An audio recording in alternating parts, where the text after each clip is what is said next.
পৃথিবীর সব রং বুঝি তোমার জন্যই সৃষ্টি রজনীগন্ধা। এই বাজে হলুদ রংটাও আজ নিজের সৌন্দর্য খুঁজে পেল তোমার ছোঁয়ায়। তোমার ছোঁয়ায় সব কিছুই সুন্দর। তুই না পরশ পাথরের মতো। আজ নিঃসন্দেহে বলতে পারি নিজেই নিজেকে, প্রান্তিক চৌধুরী, তুমি জিতেছ। তুমি অনেক বড় ভাগ্যবান। রজনী মাথা নিচু করে বসে আছে, ফ্লোরের দিকে দৃষ্টি নিক্ষেপ করা। শাড়ি পরার অভ্যাস নেই, তার উপর জর্জেট শাড়ি সামলাতে বেশ অসুবিধা হচ্ছে। বারবার মাথার কাপড় পড়ে যাচ্ছে। অন্তু বলল, ভাবির মনে হয় শাড়িতে অসুবিধা আছে। ভাবির শাড়ি সামলানোর জন্য ভাই আছে, তুই দেখিস কেন? ভাই জানলে তোর খবর আছে। প্রান্তিক চৌধুরীর বোনের সাথে যার ভাব আছে তারও খবর আছে। রাত 12টা নাকি 1টা, খবরটা ভালোভাবে বোঝা যাচ্ছে না। আমার প্রিয়তার জন্য যদি আমার গর্দান যায় তবে তাই সই। কথাটা প্রিয়তার কানে যেতেই শ্রাবণের দিকে তাকালো। শ্রাবণের দিকে তাকিয়ে কেমন যেন তার কান্না পাচ্ছে। মানুষ ভালোবাসা কম পেলেও কাঁদে, আবার বেশি পেলেও কাঁদে। একটা হচ্ছে সুখের কান্না, আর একটা দুঃখের কান্না। শ্রাবণের এত গভীর ভালোবাসা দেখে প্রিয়তার কান্না পাচ্ছে। অন্তু খেয়াল করলো প্রিয়তার অশ্রু ভেজা চোখ। অন্তু গভীর দৃষ্টিতে তাকালো প্রিয়তার দিকে। প্রিয়তা শ্রাবণকে টেক্সট করলো, আমাকে এত ভালোবাসো কেন তুমি শ্রাবণ? আমি তো দুঃখ ছাড়া সুখ দিতে পারি না তোমাকে। তুমি সুখ না হও, দুঃখ হয়ে থেকে যেও আমার সাথে প্রিয়তা, তবুও আমার সাথেই থেকো। তুমি ছাড়া ভালোবাসার মতো কেউ নেই আমার। অন্তু হালকা কাশি দিয়ে শ্রাবণকে বলল, যতই চ্যাটিং করো, সেটিং তো ওপরওয়ালার হাতে। আমার উপরওয়ালাই আমার সেটিং করাবে। অঞ্জুমান রান্নাঘর থেকে দেখছে তার ছেলের নতুন বউয়ের মাথায় কাপড় নেই। অঞ্জুমান লতিফাকে ইশারা করে কিছু একটা বলল। লতিফা রান্নাঘর থেকে বেরিয়ে এলো, এসে রজনীকে বলল, বৌমা, রান্নাঘরে চলো। আত্মীয়রা সবাই নতুন বউয়ের রান্না খেয়ে যাক, আর কে কবে আসবে তার ঠিক নেই। রজনী উঠে দাঁড়ালো, লতিফার পেছনে পেছনে হাঁটা শুরু করলো। ডাইনিংয়ে বেশ কয়েকজন মানুষ, প্রান্তিকের মামাবাড়ির লোকজনও আছে, মামাতো ভাইরা আছে, শ্রাবণ, অন্তু সবাই আছে। এর মাঝেই কেউ একজন রজনীর শাড়ির কুচি হালকা টান দিল, সাথে সাথে জর্জেট শাড়ির কুচি সব খুলে গেল। রজনী দ্রুত খুলে যাওয়া কুচি এক জায়গায় করে ধরে নিজের ইজ্জত রক্ষা করার চেষ্টা করলো, কিন্তু সাথে সাথে ভয়ঙ্কর এক দৃষ্টিতে তাকালো। রজনীর সরল চোখের এমন ভয়ঙ্কর রূপ আগে দেখেনি শ্রাবণ বা অন্তু কেউই। দৃষ্টিতে এমনই ভয়াবহতা অপরাধীর আত্মা কেঁপে ওঠার কথা। প্রান্তিকের মামাতো ভাইরা ছিল, বাগানের কাজ করা ছেলেরাও ছিল সেখানে। সবাই রজনীর এমন দৃষ্টিতে অবাক হলো, সেই সাথে অন্তু আর শ্রাবণও অবাক হলো। ডাইনিংয়ে বসে থাকা মহিলারা কেউ বুঝতে পারেনি কী ঘটনা ঘটেছে। শ্রাবণ প্রিয়তার দিকে তাকিয়ে বলল, ভাবি সাহায্য করো। প্রিয়তা দ্রুত উঠে এসে বলল, শাড়ি খুললো কিভাবে রজনী? রজনী মানুষের মাঝে ব্যাপারটা এড়িয়ে গিয়ে বলল, আমি তো শাড়ি সামলাতে পারি না। অঞ্জুমান রান্নাঘর থেকে বেরিয়ে এসে রজনীর হাত ধরে টেনে রান্নাঘরে নিয়ে গিয়ে রাগী কণ্ঠে বলল, শাড়ি সামলাতে পারো না, আবার আমার তেজি ছেলেকে ঠিকই সামলে রেখেছ। বেড়ে উঠেছ তো গ্রামে, সামান্য শাড়িটুকু পরতে জানো না? তোমার বাবা মা কী শিখিয়েছে? নিজের মাকে দেখেও কিছু শেখোনি? নতুন বউ, তুমি মাথার কাপড় ফেলে বসে আছো এখানে অতগুলো মানুষের মাঝে। তুমি জানো না নতুন বউদের মাথায় ঘোমটা দিয়ে বসে থাকতে হয়? গ্রামের মেয়েদের তো কিছু না থাকলেও লজ্জা থাকে, তোমার কি সামান্য লজ্জাটুকুও নেই? নাকি তোমার মাও এভাবে চলাফেরা করতো? কথায় আছে, যার মা ভালো তার ঝি ভালো। শ্রাবণ ইশারা দিয়ে প্রান্তিককে ডেকে নিয়ে এলো। শ্রাবণ আর প্রান্তিক দুজন দুজনের চোখের ইশারা বুঝতে পারে। চোখের ইশারায় কী বোঝাতে চাইছে চোখ দেখেই দুজন বুঝতে পারে। দুজনের চোখের ইশারা এতই চেনা দুজনের। প্রান্তিক কিচেনের পাশে দাঁড়িয়ে আছে, আস্তে করে প্রিয়তাও পাশে এসে দাঁড়ালো। অঞ্জুমানের এমন দাঁত কিরমির করা কঠিন মেজাজের কথাগুলো শুনে রজনীর চোখ ছলছল করে উঠল। তার মায়ের মতো সহজ সরল মানুষকে আজ তার জন্য খারাপ কথা শুনতে হলো। তার মায়ের মাথার কাপড় কোনো দিন সে পরতে দেখেনি, কিন্তু আজ তার জন্য তার মাকে নিয়ে আঙুল তুলল। এই ভুল কেবলই তার, এখানে তার মায়ের কোনো দোষ নেই। রজনীর এখনই বলতে ইচ্ছে হলো, আমার জন্য আমার মাকে দায়ী করবেন না, কিন্তু এই বাড়িতে তার আপন বলে কেউ নেই। এখানে কারো বিরুদ্ধে কিছু বললে সে পার পাবে না, কারো মুখে মুখে কথা বলার সাহসও নেই তার। রজনীর হাউমাউ করে কান্না পাচ্ছে। একেই বুঝি নিজের বাড়ি আর শ্বশুর বাড়ি বলে। অঞ্জুমান রজনীর ছলছল চোখের দিকে তাকিয়ে বলল, শাড়ি ঠিক করে নাও। কথায় কথায় চোখের পানি আসলে সংসার করবে কিভাবে? আমাদের শাশুড়া কি আমাদের কিছু বলেনি? আমরা কি গাল ফুলিয়েছি? সব গুছিয়ে দিয়েছি, রান্না করো। দেখি কি রান্না শিখিয়ে এসেছো বাবার বাড়ি থেকে। কি দেখো আমার ছেলের মাথা নষ্ট হলো। অঞ্জুমান কেন যেন রজনীকে সহ্য করতে পারছে না। রজনীকে দেখলেই রাগে তার সমস্ত শরীর রিরি করে উঠছে। সে কোনোভাবেই তার ছেলের গালে মারা থাপ্পড় ভুলতে পারছে না। হঠাৎ কারো সম্পর্কে মনে বিষ ঢুকে গেলে সেটা আর বের হওয়া মুশকিল। রজনী চোখের পানি মুছে শাড়ি ঠিক করে নিল, কিন্তু রান্না করবে কিভাবে বুঝতে পারছে না। এখানে গ্যাসের চুলা, সে কোনো দিনও গ্যাসের চুলায় রাঁধেনি। বাড়িতে এই চুলায় রান্না করার অভ্যাস আছে তার। গ্যাস নিয়ে মারাত্মক চিন্তায় পড়ে গেল সে। কি করবে বুঝে উঠতে পারছে না। গ্যাসের চুলার সামনে গিয়ে অনেকক্ষণ দাঁড়িয়ে আছে। কিভাবে কি করবে কিছুই মাথায় আসছে না। কিভাবে চুলা জ্বালাবে, কোথায় কি করবে, বেশিক্ষণভাবে দেখেও বুঝলো না। রজনীকে দাঁড়িয়ে থাকতে দেখে অঞ্জুমান আবারও দাঁত কিরমির করে বলল, কি হলো? কখন রান্না করবে? মানুষজন খাবে কখন? ওভাবে সঙের মতো দাঁড়িয়ে থাকলে কি রান্না হবে আদৌ? রজনী মাথা নিচু করে মিহু কণ্ঠে বলল, এই চুলা আমি জ্বালাতে জানি না, একটু দেখিয়ে দিন। সামান্য গ্যাসের চুলাও জ্বালাতে পারো না? আসলে পারো কি তুমি? শাড়ি পরতে পারো না, গ্যাস চালাতে জানো না, তাহলে কি যোগ্যতা আছে আমার ছেলের বউ হওয়ার তোমার? পাশের বাড়ির অদ্রির বয়স 5 বছর, তাকে বললেও সে পারবে। আমি জানি না তুমি কিভাবে কি করবে। এক্ষুনি চুলা জ্বালাবে তুমি। এরই মাঝে গম্ভীর থমথমে মেজাজে প্রান্তিক রান্নাঘরে প্রবেশ করলো। অঞ্জুমানের দিকে রাগান্বিত চোখে তাকালো। লতিফা বুঝতে পারল প্রান্তিক রেগে আছে। অঞ্জুমানের সমস্ত কথা প্রান্তিক শুনেছে। এতক্ষণ দরজার ওপাশে দাঁড়িয়ে ছিল সে। অঞ্জুমান প্রান্তিককে রান্নাঘরে প্রবেশ করতে দেখে বলল, রান্নাঘরে তোমার কি? তুমি কি রান্নাঘর চিনো? তোমার বয়সে এসেছো কখনো? প্রান্তিক সে কথার উত্তর না দিয়ে সোজা রজনীর সামনে গিয়ে দাঁড়ালো। রজনীর ছলছল চোখের দিকে তাকিয়ে তার বুক ফেটে যাচ্ছে। সে রজনীকে বিয়ে করেছে কাঁদাতে নয়, রজনীকে ভালো রাখতে, সুখী করতে। প্রান্তিক রজনীর চোখের পানি মুছে দিয়ে রজনীর ডান হাতের আঙুলের ভাঁজে নিজের আঙুল রেখে অন্য হাত দিয়ে চুলা জ্বালিয়ে বলল, এইভাবে চুলা জ্বালাতে হয় রজনীগন্ধা। প্রান্তিক এমনভাবে রজনীর হাত ধরে রজনীর চোখের দিকে তাকালো, রজনী প্রান্তিকের সেই স্পর্শ আর চোখের চাহনিতে স্পষ্ট বুঝল, আমি আছি রজনীগন্ধা, সব পরিস্থিতিতে তোমার পাশে আছি। তুমি একা নাও, ভয় পেও না। আমি থাকতে কোনো চিন্তা নেই তোমার। অঞ্জুমান ছেলের এমন নির্লজ্জ কাজ দেখে বলল, তোমার কি লজ্জা একেবারে চলে গিয়েছে? এখন থেকে কি বউয়ের সাথে রান্না করাও শুরু করবা? প্রান্তিক চুলা অফ করে গম্ভীর কণ্ঠে বলল, আমি বিয়ে করে তোমার জন্য আরেকটা মেয়ে এনেছি আম্মু, কাজের মেয়ে তো আনিনি। তোমার যদি কাজের মেয়ে লাগে বলো, আমি আরও 10টা কাজের মেয়ে রেখে দিব।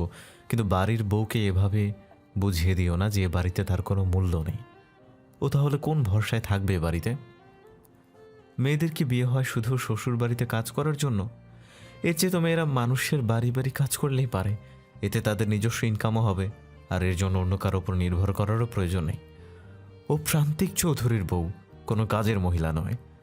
আর শাড়ি পরা নিয়ে মাথায় ঘোমটা দিয়ে এত প্রেশার কেন দিচ্ছ? ও শাড়ি পরবে না, আজ থেকে ওয়েস্টার্ন পরবে। তোমার পাড়ার মানুষ কি বলবে তাই ভেবে আমার বউ যা পারে না তা জোর করে পড়তে যাবে কেন? তাকিয়ে দেখো বাইরে, যারা বসে আছে কারো মাথায় কাপড় নেই তো, এমনকি প্রিয়তারও তো নেই।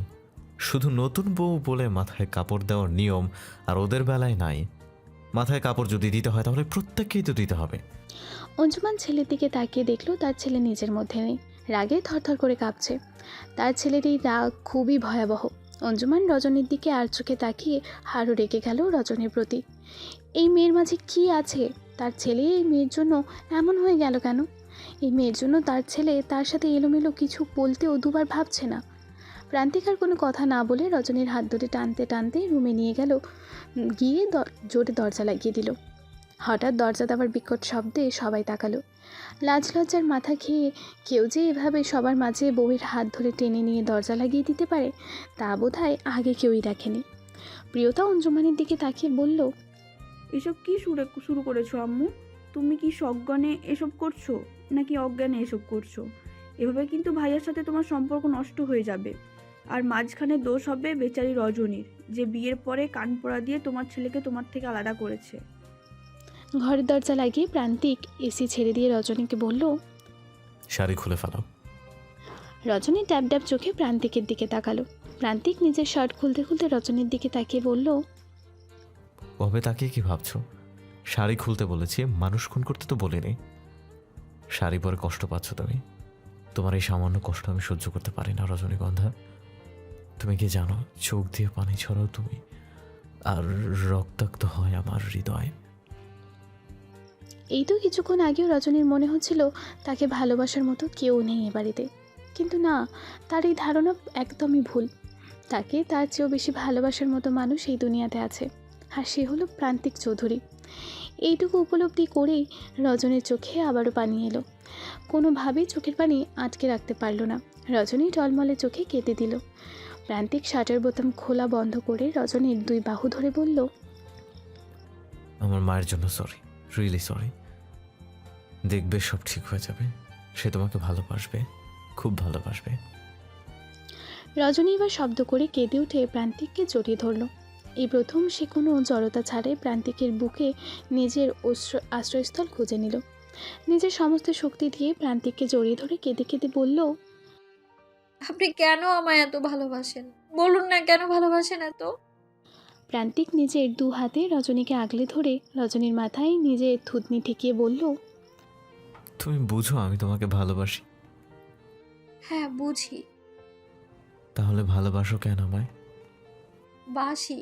আমিও আপনাকে ভালোবাসি, অনেক বেশি ভালোবাসি। প্রান্তিকের কর্ণকুহরে এই কথা প্রবেশ করতেই আরও একটু গভীরভাবে রজনীকে জড়িয়ে ধরল। রজনীর মাথায় চুমু দিয়ে বলল, আজ থেকে আমার বেঁচে থাকার জন্য এই একটা কারণই যথেষ্ট রজনীগন্ধা। পৃথিবীর হাজারো বিতৃষ্ণা ঠেলে আমি বেঁচে থাকব। তৃষ্ণা বলতে আমি বুঝি তোমাকে, নেশা বলতে আমি বুঝি তোমাকে। তুমি আমার সেই সুখ রজনীগন্ধা, যাকে অনুভব করেই অদ্ভুত এক শান্তি খুঁজে পাই। আপনিও আমার সেই মানসিক শান্তি, যার বুকে মাথা রেখে অনুভব করতে পেরেছি এই পৃথিবীতে সব সুখের বিপরীতে আপনি। উফ, এইভাবে বলো না। এমনি নিজেকে সামলাতে পারি না, তার উপর তুমি যদি এইভাবে বলো, এখনই অনর্থ হয়ে যাবে, কেউ আটকাতে পারবে না। কিসের অনর্থ? প্রেমের মহাপ্রলয় ঘটবে। সেই প্রলয়ে বাধা ভেঙে গভীর প্রেম নামবে। সেখান থেকে এক অনর্থর সৃষ্টি হবে। সেই অনর্থে আমাদের মাঝে দূরত্ব কেটে যাবে। এমন কঠিন কথার মানে কি রজনী কিছুই বুঝল না, নাকি না বুঝেই বলল। আমি সেই প্রলয় চাই। প্রান্তিক উন্মাদ প্রেমিকের মতো নেশাক্ত চোখে রজনীর দিকে তাকালো। চোখ ভরা নেশা। রজনীকে কোলে তুলে নিয়ে বলল, বউ, তুমি এত পাতলা, আমার কোলে নিতে একটুও কষ্ট হয় না? আপনি আমাকে এখানে নামিয়ে দিন। বাইরে অনেক মানুষ, তারা ছিছি করবে, বলবেন নির্লজ্জ। আমি সাহসী পুরুষ। কজনের সাহস আছে সবার মাঝে বউকে ঘরে এনে দরজা লাগানোর? প্রান্তিক রজনীকে বিছানায় বসিয়ে দিয়ে রজনীর দিকে এগিয়ে যেতেই ফোন বেজে উঠল। প্রান্তিক বিরক্ত হয়ে বলল, উফ, ডিস্টার্ব। রজনী ফোনের দিকে তাকিয়ে দেখলো তার বাবার নাম্বারের ফোন। রজনী খুশিতে লাফিয়ে উঠে ফোনটা কানে নিতেই মুখটা কেমন চুপসে গেল। ফোনের ওপাশ থেকে ভেসে এলো ফুপিয়ে কান্নার আওয়াজ। রজনীর বাবা কাঁদতে কাঁদতে বললেন, মা, তোমার ভাই অবস্থা ভালো না, ক্যাডা যেন আজরাইল হইয়া আইছিল, নয়তো তয়জানডা নিতে পারি নাই, কোনো রকম জানে বাচ্চা আছে, বাঁচবো বলে মনে আইতাছে না। যতই খারাপ হোক, নিজের পোলা তো, তার মরণ হোক এইটা তো চাই নাই আমি। মা, গালিগালাজ দিছি যেন ভালো হইয়া যায়, ভালো তো হইলই না, শেষমেশ অকালে মরণ হইব। তোমার ভাইরে সেই দেখা দেখো, চাইলে হাসপাতালে আসো, প্রান্তিক বাবার বইলা দুইজনে একসাথে আসো। রজনীর চোখ ছলছল করে উঠল। ছোটবেলা ভাইয়ের সাথে কত শত স্মৃতি ছিল তার, বড় হয়ে খারাপ মানুষের পাল্লায় পড়ে বাজেভাবে বিগড়ে গেল।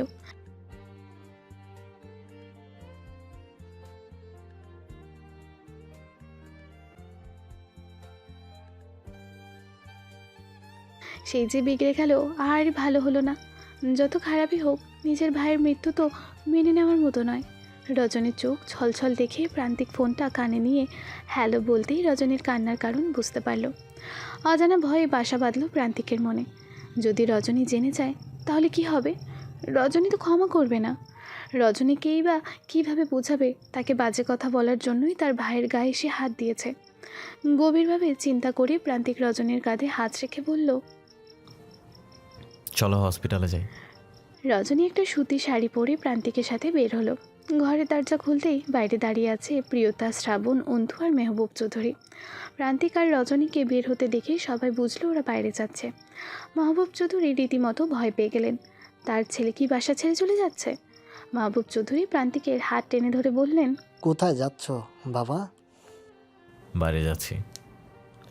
খেয়ে যাবে না? বৌমাকে না খাইয়ে কোথায় নিয়ে যাচ্ছ? আম্মুর ব্যবহারে ওর পেট ভরে গেছে, না খেলেও চলবে। তোমার আম্মুর কথা কিছু মনে করো না, জানোই তো তোমার আম্মুর মনে নেগেটিভ কিছু ঢুকলে আর বের হতে চায় না। আঞ্জুমান নিজের ঘর থেকে বলে উঠল, তোমার ছেলের কাছে জিজ্ঞাসা করো কাকে বেশি ভালোবাসে, মাকে নাকি বউ? একদিনেই মায়ের বিরুদ্ধে চলে গেল। প্রান্তিক মাহবুবের দিকে তাকিয়ে বলল, বাবা, আপনি কাকে বেশি ভালোবাসেন, আম্মু নাকি দাদি? মাহবুব ছেলের এমন প্রশ্নে লজ্জায় পড়ে গেল। আমতা আমতা করে বলল, তোমার মামনি তোমাকে অনেক ভালোবাসে। মাথা ঠান্ডা হলে দেখবে রজনী মামনিকে আগলে রাখবে। বাবা, আমাকে যদি আপনি বউ পাগল ভাবেন, কিছুই বলার নেই আমার। আমি আমার মা বাবাকে পৃথিবীতে সব থেকে বেশি ভালোবাসি। মা বাবার জায়গা পৃথিবীতে কেউ নিতে পারে না, পারবেও না। আমার বউ যদি আমার মা বাবাকে অসম্মান করে কষ্ট দিয়ে কথা বলে, আমি 1 সেকেন্ডও তার সাথে থাকবো না। কিন্তু আমি যাকে বিয়ে করেছি তার প্রতিও তো আমার দায়িত্ব আছে। আমি মা বাবাকে ভালোবাসি বলে অন্য একটা মেয়েকে এনে মানসিক টর্চার তো করতে পারি না। তাকে যদি তার যোগ্য সম্মানই না দিতে পারি, তাহলে আমার পরিচয় হবে কাপুরুষ। মা বাবাকে অধিক ভালোবাসার সাথে বউকে টর্চার করার কোনো সম্পর্ক নেই। বাড়ির বউয়ের সাথে খারাপ ব্যবহার করে যদি বোঝাতে হয় আমি আমার মাকে বাবাকে বেশি ভালোবাসি, তাহলে আম সরি বাবা, আমিও নোংরা ভালোবাসায় বিশ্বাসী না। ভালোবাসার বিশ্লেষণ যদি এমনই হবে যে ছেলে কাকে বেশি ভালোবাসে, মা নাকি বউকে, তাহলে সেই সব মা বাবার উচিত নয় তাদের ছেলেকে বিয়েই করানোর। মা বাবার জায়গা অনেক উপরে। সেই ভালোবাসার সাথে বউয়ের ভালোবাসার তুলনা করার কোনো মানেই হয় না। এই তুলনা করা মানে আমাকে অপমান করা। আমি রজনীকে আজই রেখে আসবো। কথাগুলো বলেই প্রান্তিক রজনীর হাত ধরে টেনে নিয়ে নিজের গাড়ি বের করলো। প্রান্তিক গম্ভীর মুখে গাড়ি ড্রাইভ করছে। রজনীর ভাইয়ের জন্য মন খারাপ, এদিকে প্রান্তিকের মুড অফ। চারিদিক ভেবে আরও মন খারাপ হচ্ছে। প্রান্তিকের হাতের ওপর রজনীর হাত রাখলো। প্রান্তিক সাথে সাথে রজনীর দিকে ঘুরে দেখালো। রজনী মিহি কণ্ঠে বলল, গাড়িটা একটু থামাবেন? সাথে সাথে গাড়ি থামিয়ে প্রান্তিক বলল, কি হয়েছে? রজনী প্রান্তিকের একটা হাত মাথার ওপর রেখে বলল, একটা কথা দিতে হবে আপনাকে। প্রান্তিক সাথে সাথে হাত সরিয়ে বলল, মাথা ছুঁয়ে কেন কথা দিতে হবে? আমি তোমাকে বাজে ধরে কোনো গেম খেলবো না রজনীগন্ধা। আমি মাথা গরম মানুষ, মাথা গরম হলে হুঁশ থাকে না। পরে তোমাকে ছুঁয়ে দেওয়া কথা রাখতে পারবো না। এর ফলে তোমার একটা ক্ষতি হয়ে যাবে, বা যাই হোক না কেন, নিজের ক্ষতি আমি নিজে মেনে নিতে পারবো না। নিজের ক্ষতি আমি মেনে নিতে পারবো, কিন্তু আমার প্রিয়তমার কোনো ক্ষতি আমি মেনে নিতে পারবো না। কেমন ভালোবাসেন আমাকে? আমাকে ছুঁয়ে কথা দিলে সেটা মনে থাকবে না? আমি তোর কোনো বাংলা সিনেমার নায়ক নই যে ভালোবাসার মানুষকে কথা দেওয়ার বিনিময়ে ভিলেনের হাতে মার খেতে খেতে রক্তাক্ত হয়ে যাব, তবু পাল্টা আঘাত করতে পারবো না। আমি কি বলতে চাই না শুনে এইসব বলছেন? ওকে ফাইন, বলো। বাট মারামারি করা, সিগারেট খাওয়া আর তোমার ব্যাপারে কোনো স্যাক্রিফাইস, কম্প্রোমাইজ কিচ্ছু না। এসবে কোনো নিষেধাজ্ঞা দিতে পারবে না। তাহলে কি পারবো সেটা লিস্ট দিন আমায়। আরেকটা, সে হলো সিনেমা নায়িকাদের মতো বলতে পারবে না, আমার অনুমতি ছাড়া আমাকে স্পর্শ করতে পারবেন না, কোনো অ্যাগ্রিমেন্টে সাইন করতে পারবে না। আমিও সিনেমার নায়কদের মতো নাটক করি নাই। তুমি আমাকে যে থাপ্পড়টা দিয়েছিলে, ভাই রে ভাই, সিনেমার নায়ক হলে তোমাকে বাসর ঘরে কয়েকটা থাপ্পড় মেরে বলতো, সেই যে একটা থাপ্পড়, এর প্রতিশোধ নিতেই বিয়ে করেছি। ওরা কেমনে পারে বাসর ঘরে সুন্দরী বউ দেখে আদর না করে গায়ে হাত তুলতে? মেয়েদের নরম তুলতুলে হাতের একটা চরে কি এমন হয়? আমি বলবোই না। এগুলো বাদ থাকলে বলো। আপনি আমার জন্য বাবা মায়ের সাথে তর্ক করবেন না প্লিজ। এতে আমাকে আরো খারাপ ভাবে তারা। মায়ের রাগ মিটে গেলে সব ঠিক হয়ে যাবে এমনিতেই। তুমি ছোট মানুষ, এসবে কান দিও না। কোথায় কি বলতে হবে আমি ভালো করেই জানি। প্রান্তিক আর রজনী কিছুক্ষণ পরে হসপিটালে পৌঁছালো। প্রান্তিক আগে থেকেই জানে বাবু কোথায় আছে। জেনেও না জানার ভান করে রজনীর বাবাকে ফোন দিয়ে জিজ্ঞেস করে নিল। কেবিনে রজনীর ভাই বাবু শুয়ে আছে, অক্সিজেন চলছে, অবস্থা খুব একটা ভালো না। রজনী গিয়ে মা বাবার পাশে বসলো।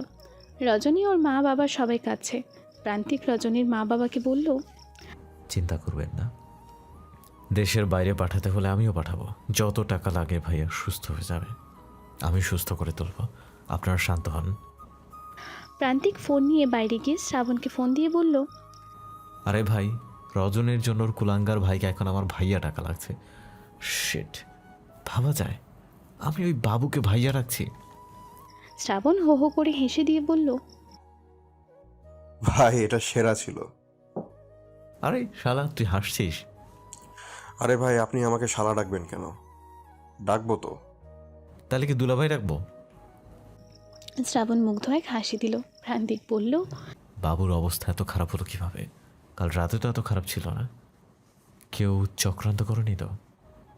ভাই বাবু সুস্থ হয়ে যাবে, সিকিউরিটি দিয়ে রাখবো। রোমিও মরে মরুক। রোমিও মরে যাক আর আমার ফাঁসি হোক, আমার সদ্য বিবাহিত বউ বিধবা হোক, আগে আমি 3 বাচ্চার বাপ হব, তারপরে সব মরার চিন্তা। ভাই 3 বাচ্চার বাপ হবেন? ইচ্ছা আছে যতগুলো বাচ্চা হয় ততগুলোরই বাপ হওয়া। এরই মাঝে রজনী এসে বলল, তাই নাকি? প্রান্তিক ফোন কেটে দিয়ে বলল, একটু মজা করছিলাম সুইট হার্ট। কি সব রিপোর্ট দিয়েছে ডক্টর? একটু দেখুন না, বাবা এসব বুঝতে পারছে না। আমি আছি তো, ডোন্ট ওয়ারি। প্রায় 10 দিন কেটে গিয়েছে। হসপিটালে একইভাবে দৌড়াদৌড়ি করছে রজনী। হসপিটালের পাশেই একটা হোটেলে উঠেছে রজনীকে নিয়ে। বিগত 10 দিনে সে বাড়িতে যায়নি। মাহবুব, প্রিয়তা, শ্রাবণ, অন্তু 1000বার অনুরোধ করা সত্ত্বেও বাড়িতে যায়নি। কেটে গিয়েছে আরও 5 দিন। ছেলেকে ছাড়া বিগত 15 দিন ছটফট করতে করতে অবশেষে আঞ্জুমান নিজেই এলো রজনীর কাছে। রজনী তখন হসপিটালের জন্য খাবার গোছাচ্ছিল। আঞ্জুমানকে দেখে রজনী ভীষণ খুশি হলো। আঞ্জুমানের কাছে এগিয়ে গিয়ে বলল, মা, আপনার ছেলের জন্য আমায় ক্ষমা করে দিন প্লিজ। আমি রাগ করে নেই মা, আমার ভাইয়ের অবস্থা ভালো না মা। আঞ্জুমান রজনীকে জড়িয়ে ধরে বলল, কিচ্ছু বলতে হবে না মা, আমি সব জানি। আমি ভুল করেছি মা, আমার শাস্তি পেয়েছি। আমি আমার ছেলেকে ছাড়া থাকতে পারছি না। আমাকে তুমি ক্ষমা করে বাড়ি ফিরে চলো। হসপিটালে ভাই ও সুস্থপ্রায়, এদিকে শাশুড়ির ভালোবাসা। কেমন যেন একটা বড় পাথর নামলো রজনীর বুক থেকে। হসপিটালে বাবুর জ্ঞান ফেরার পর সবার আগে প্রান্তিক কথা বলেছে। সবাইকে বাইরে পাঠিয়ে বাবুর হাত ধরে বলেছে, বাবু, আমি তোর গায়ে কেন হাত তুলেছি সেটা জানলে তোর বেঁচে থাকার ইচ্ছাই থাকবে না। রোমিওর সাথে মিলেমিশে যে মেয়েকে নিয়ে নোংরা কথা বলেছিলি, সে মেয়ে আর কেউ না, তোর নিজের বোন। আশা করি এই ঘটনার পর আর কোনোদিন কোনো মেয়েকে নিয়ে এমন বাজে মন্তব্য করবি না। প্রত্যেকটা মেয়েরই কারো না কারো বোন, মেয়ে, ওয়াইফ কিছু না কিছু তো লাগে। আমি তোকে মেরেছি এটা জানলে তোর বোন আমাকে যেটুকু ঘৃণা করবে তার চেয়ে 1000 গুণ বেশি ঘৃণা করবে যখন জানবে তুই নোংরা কথা বলেছিস, তাও নিজের বোনকে নিয়ে। তাই আমি চাইছি অতীত অতীতেই থাকুক, আমরা সব ভুলে একসাথে পথ চলি। রোমিওর সঙ্গ ছেড়ে দে। প্রান্তিকের কথায় বাবু সেদিন থেকে নরম হয়ে গিয়েছে। সেই যে নরম হয়েছে, আর কখনো মাথা তুলে কথা বলেনি। অনুতপ্ত সব কিছুতে, সবসময় বাড়িতে থাকে, মা বাবার কথার বিরুদ্ধে যায় না। যে খারাপ ছেলেটা কেমন চোখের পলকে ভালো হয়ে গেল। সময় এগিয়ে গেল আরও 1 মাস। বাড়িতে প্রিয়তার বিয়ে নিয়ে কথা হচ্ছে। শ্রাবণ আর প্রিয়তার ভালোবাসার প্রণয়ের মাঝে এলো বিরাট এক বাধা। প্রিয়তার তীব্র মন খারাপ। আকাশে জমা গোমট মেঘের মতো তার মনেও মন খারাপের মেঘ বাসা বেঁধেছে। সকাল থেকে কিছুই খায়নি সে। সারাদিন কান্নাকাটি করে চোখ ফুলিয়ে ফেলেছে। রক্ত জবার মতো চোখ লাল হয়ে গিয়েছে। পৃথিবীর কিছুই ভালো লাগছে না। চারিদিকে বিষণ্ণতা। বিছানায় উপর হয়ে কেঁদেই যাচ্ছে। প্রিয় মানুষ হারানোর সিগন্যাল পেয়ে গিয়েছে আজ। আজ সকালেই তার বাবা আর ভাই একজন ইঞ্জিনিয়ারের সাথে বিয়ে ঠিক করেছে। ছেলে বিদেশে সেটেল। বিয়ে করে প্রিয়তাকে বিদেশে নিয়ে যাবে। সুখ আর প্রাচুর্যের অভাব না সেখানে, কিন্তু প্রিয়তা সুখ বলতে শ্রাবণকে বোঝে। প্রিয় মানুষকে পাশে পাওয়ার চেয়ে বড় সুখ পৃথিবীতে আর নেই। প্রিয় মানুষের থেকে বড় সম্পদ, মূল্যবান জিনিসও এই পৃথিবীতে নেই। সকাল গড়িয়ে দুপুর গড়িয়ে বিকেল অতিক্রম হয়ে গিয়েছে। রজনী বিকালে খাবার নিয়ে প্রিয়তার রুমে প্রবেশ করলো। প্রিয়তার রুমে ঢুকে দরজা লক করে দিল। টি টেবিলের ওপর খাবার রেখে প্রিয়তার কাঁধে হাত রাখলো। প্রিয়তা অশ্রুসিক্ত চোখে রজনীর দিকে ফিরে তাকালো। রজনীকে দেখে তার আরও কান্না পাচ্ছে। রজনীর দিকে তাকিয়ে জোরে কেঁদে দিল। রজনী প্রিয়তার হাত ধরে টেনে বলল, ওঠো আগে, এভাবে কেউ কাঁদে? দেখতে এসেছিল শুধু, বিয়ে তো আর হয়ে যায়নি। এভাবে কেউ ভেঙে পড়ে নাকি? প্রিয়তা উঠেই রজনীকে জড়িয়ে ধরে বলল, পৃথিবীর কেউ বুঝবে না আমার ভেতরের যন্ত্রণা, সবাই শুধু সান্ত্বনা দেবে। কেউ শান্তি দিয়ে দুঃখ মুছে দেবে না। আমার পরিস্থিতি কেউ বুঝবে না। আমরা কেউ অন্যের পরিস্থিতি ভাগ নিতে পারি না প্রিয়তা, কেবল উপলব্ধি করতে পারি মাত্র। আমি শ্রাবণকে ছাড়া বাঁচবো না রজনী। আমার রক্তের সাথে ও যেন মিশে গিয়েছে। আমার সাথে হাজারো স্মৃতি শ্রাবণের। তুই প্লিজ ভাইয়াকে বল, একমাত্র তুই আছিস যে পারবে ভাইয়াকে রাজি করাতে। তার আগে খাবার খেতে হবে, খাবার খেয়ে বাইরে যেতে হবে। আমি একদম তোকে হাসি খুশি দেখতে চাই। তুই ভাইয়াকে বলবি তো? তোর ভাইয়া একজন বিচক্ষণ মানুষ, নিজের বোনের জন্য এই পৃথিবীর সব থেকে সেরা জিনিসটাই দিবে সে। দেখ প্রিয়তা, আমি তোর ভাইকে দেখতে পারতাম না, এই পৃথিবীর সব থেকে খারাপ মানুষ বলে জানতাম আমি তাকে, কিন্তু এখন আমার চোখে ওই মানুষটাই এই পৃথিবীর সবচেয়ে ভালো মানুষ। শুধু নিজের উপর রাগ হয়, কেন মানুষটাকে আমি অপমান করেছিলাম, আমি কেন খারাপ ভেবেছিলাম আমি তাকে। আমার বাবা মায়ের সিদ্ধান্ত সঠিক ছিল, সেটা এখন বুঝতে পারি আমি। আসলে আমরা যখন কাউকে দেখতে পারি না, তার হাজারটা ভালো কাজও চোখে পড়ে না, কোনো অনুভূতিই কাজ করে না। আর যখন কাউকে ভালোবাসি, তার প্রতিটা খারাপ কাজকে পজিটিভ ভাবে নিই, কারণ সেই মানুষটার প্রতি আমাদের অনুভূতি পজিটিভ থাকে। তার কোনো ভুল আমাদের চোখে পড়ে না, চোখ থাকতেও অন্ধ হয়ে যাই আমরা। কিছু সময় পরিবারের সিদ্ধান্ত সঠিক হয়, আবার ভুলও হয়। আবার কিছু সময় নিজের সিদ্ধান্ত সঠিক হয়, ভুলও হয় আবার। আসলে কি বলতো, সবটাই ভাগ্য। ভাগ্য বলে তো কিছু আছে প্রিয়তা। ভাইয়ার ধারণা ওই ইঞ্জিনিয়ারই উত্তম পাত্র, কিন্তু ভাইয়া তো জানেন না সবসময় ফ্যামিলির পছন্দ সঠিক হয় না। শ্রাবণই আমার জন্য সঠিক পাত্র। আমার শ্রাবণ কি আমার জন্য সঠিক নয় প্রিয়তা? যদি সঠিক নাও হয়, আমি ওই ভুলে ভরা মানুষের সাথে জীবন কাটানোর জন্য প্রস্তুত। আমি প্রমাণ করে দেব আমি সঠিক মানুষকে বেছে নিয়েছিলাম জীবনে। আমি ছাড়া শ্রাবণের আর কেউ নেই এই পৃথিবীতে। ও এতিম, অনাথ, কেউ নেই ওর। কেউ ওকে ভালোবাসেনি কখনো, একমাত্র আমি আছি যে ওকে ভালোবাসে। তুই এত সিরিয়াস শ্রাবণকে নিয়ে? আমি বাঁচলে শ্রাবণের সাথে বাঁচবো, নইলে মরে যাব। এখন তাদের ডিসিশন, তারা কি করবে। তুইও ভেবে দেখ ভাইয়াকে বলবি কিনা। বলবো না মানে? আমার কানে সানাইয়ের সুর ভেসে আছে। ননদিনী শ্রাবণ আর প্রিয়তার বিয়েতে রজনী উড়াধুরা নাচ করবে। প্রিয়তা কিছুটা নিশ্চিন্ত হলো। খাবার খেয়ে রজনীর সাথে বাইরে বের হলো। পরন্ত বিকাল, প্রান্তিকের ফুলবাগানে প্রিয়তা পায়চারি করছে। হেরে যাওয়া সূর্যের কিরণ প্রিয়তার মুখে পড়ছে। মুখশ্রীতে লাল আভায় দারুণ লাগছে। দূর থেকে একজোড়া চক্ষু প্রিয়তার লালচে মুখের সৌন্দর্যে বুঁদ হয়ে তাকিয়ে আছে। এই চোখজোড়া প্রায় সময় প্রিয়তাকে দেখে, খুব ভালোভাবে দেখে, একদম মুগ্ধ নয়নে দেখে। এই চোখজোড়ার মালিক অন্তু। অন্তুর ভেতরে যে প্রিয়তার জন্য গভীর ভালোবাসা রয়েছে, সেটা অপ্রকাশিত। প্রিয়তা শ্রাবণের কথা ভেবে হাসছে। নিশ্চয়ই ভাইয়া এলে রজনী শ্রাবণের কথা বলবে আর ভাইয়া সব মেনে নেবে। এসব ভাবতে ভাবতে প্রিয়তার পায়ে একটা গোলাপের কাঁটা ফুটলো। প্রিয়তা শব্দ তোলে, চোখে মুখে ব্যথা স্পষ্ট ছাপ। অন্তু দূর থেকে ছুটে এলো। ছুটে এসে প্রিয়তার সামনে বসে পড়ল। প্রিয়তার পা হাত দিয়ে ধরে ফেলল। প্রিয়তা অন্তুকে দেখে বেশ অবাক হয়ে বলল, আপনি? প্রিয়তমার পায়ের কাটা, প্রিয়তম কি ছুটে আসবে না? পা ছাড়ুন, আমার প্রিয়তম ঠিকই চলে আসবে। আমি ফোন দিচ্ছি শ্রাবণকে। তোমার ফোন পেয়ে আস্তে আস্তে পায়ে জখম হয়ে যাবে প্রিয়তমা। কেমন হিরো শ্রাবণ, আমার আগে আসতে পারলো না? আমি জানি ভিলেনরা আগে আসে অন্তু ভাই, আর এই হিরোর এন্ট্রি পরে হয়। আর আপনি আমাকে আজ হঠাৎ প্রিয়তমা বলে ডাকছেন, কাহিনী কি? অন্তু পায়ের কাঁটা তুলে বলল, আমি একটু মজা করলাম। শ্রাবণকে চেঁচিয়ে দিতে ভালোই লাগে, তোমাকেও চেঁচিয়ে দিতে ভালো লাগে। তুমি শ্রাবণের প্রিয়তমা, আমার নও। এতক্ষণে প্রিয়তা শ্রাবণকে মেসেজ করে দিয়েছে। শ্রাবণ মাত্রই প্রান্তিকের সাথে বাইরে এলো। প্রান্তিক নিজের রুমে গিয়েছে। শ্রাবণ ফুলবাগানে প্রবেশ করলো। মুখটা কেমন শুকনো দেখাচ্ছে।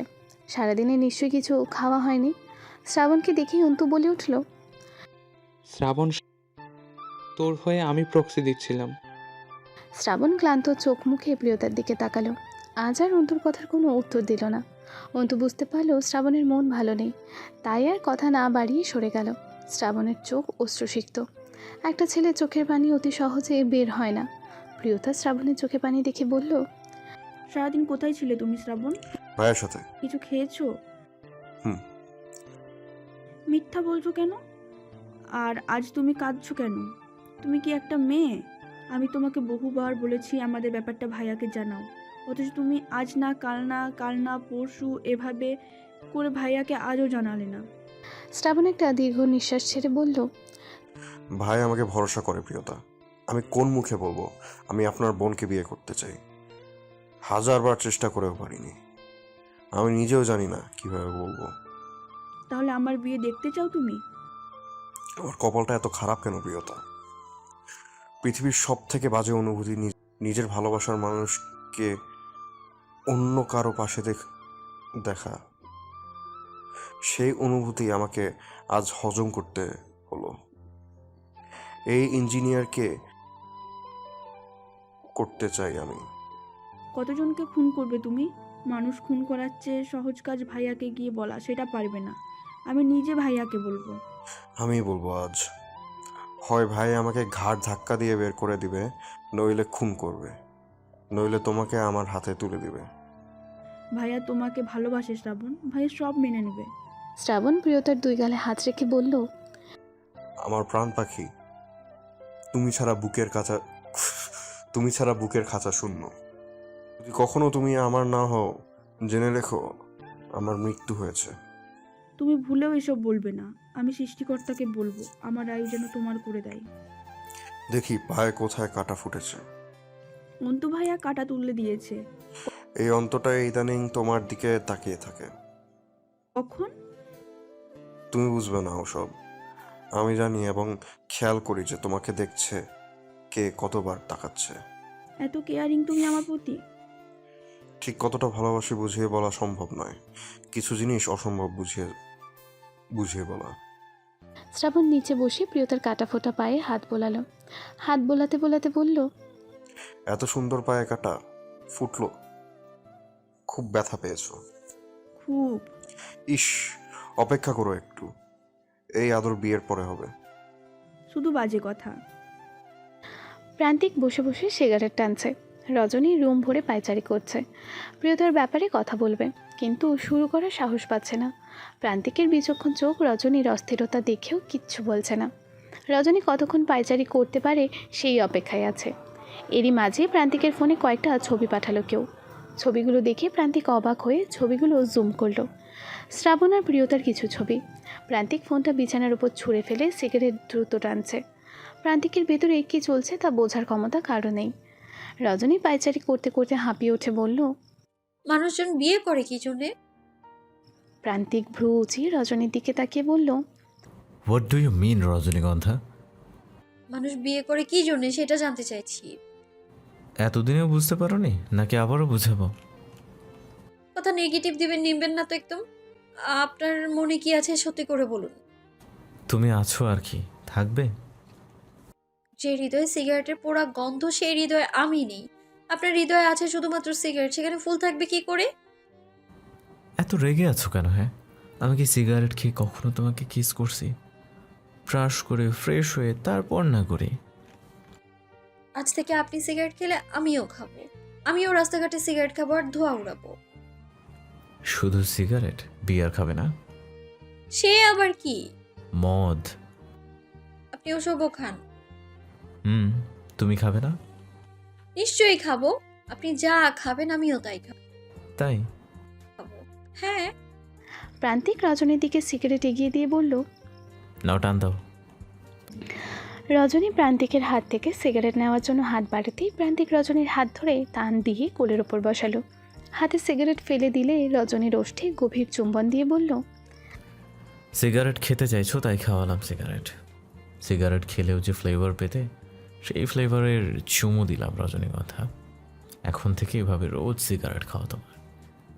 রাস্তায় দাঁড়িয়ে খাবে না? গো। আপনি এত জঘন্য, সবসময় এইসব করে জিতে যান আপনি। প্রান্তিক চৌধুরীকে কেউ যদি ভাবে হারিয়ে দিচ্ছে, উল্টো দিকে সে হেরে বসে থাকবে, টেরও পাবে না। রেজাল্টের পরেই বুঝবে কি বোকাটা ছিল। আপনার এত কঠিন কথা বুঝি না আমি। কিছু বলতে চাইছি আর আপনি শুনতেই চাইছেন না। কি বলবে তুমি? শ্রাবণ আর প্রিয়তার কথা? প্রান্তিকের মুখে এই কথা শুনে রজনী থমকে গেল। প্রান্তিক গভীর মনোযোগ দিয়ে তাকিয়ে আছে রজনীর দিকে। বিচক্ষণতার সাথে শ্রাবণের আর প্রিয়তার ছবির কথা ভেবে চলেছে। কে পাঠালো তাকে এই ছবি? ছবির কথা ভাবতে ভাবতে রজনীকে প্রশ্ন করলো। কি রজনীগন্ধা, তুমি শ্রাবণ আর প্রিয়তার কথাই তো বলতে চাইছিলে, তাই না? রজনী নিজের ঠোঁট কামড়ে ধরে গভীর চিন্তায় ধ্যানমগ্ন হয়ে তাকিয়ে রইল প্রান্তিকের দিকে। রজনীকে চিন্তিত দেখে প্রান্তিক হো হো করে হেসে উঠল। কি ভাবছো? আমি কিভাবে জানলাম? রজনী আমতা আমতা করে বলল। হ্যাঁ, কিভাবে জানলেন? প্রান্তিক রজনীর সরল মুখের দিকে তাকিয়ে বলল। আমি কি জানি না সেটা জিজ্ঞেস করো সুইটহার্ট। আমার একজন শত্রু তৈরি হয়েছে, অথচ সেই শত্রু জানেই না আমি তাকে অনেক আগে থেকে ধরে ফেলেছি। তার উদ্দেশ্য তোমার ক্ষতি করে আমাকে কষ্ট দেওয়া।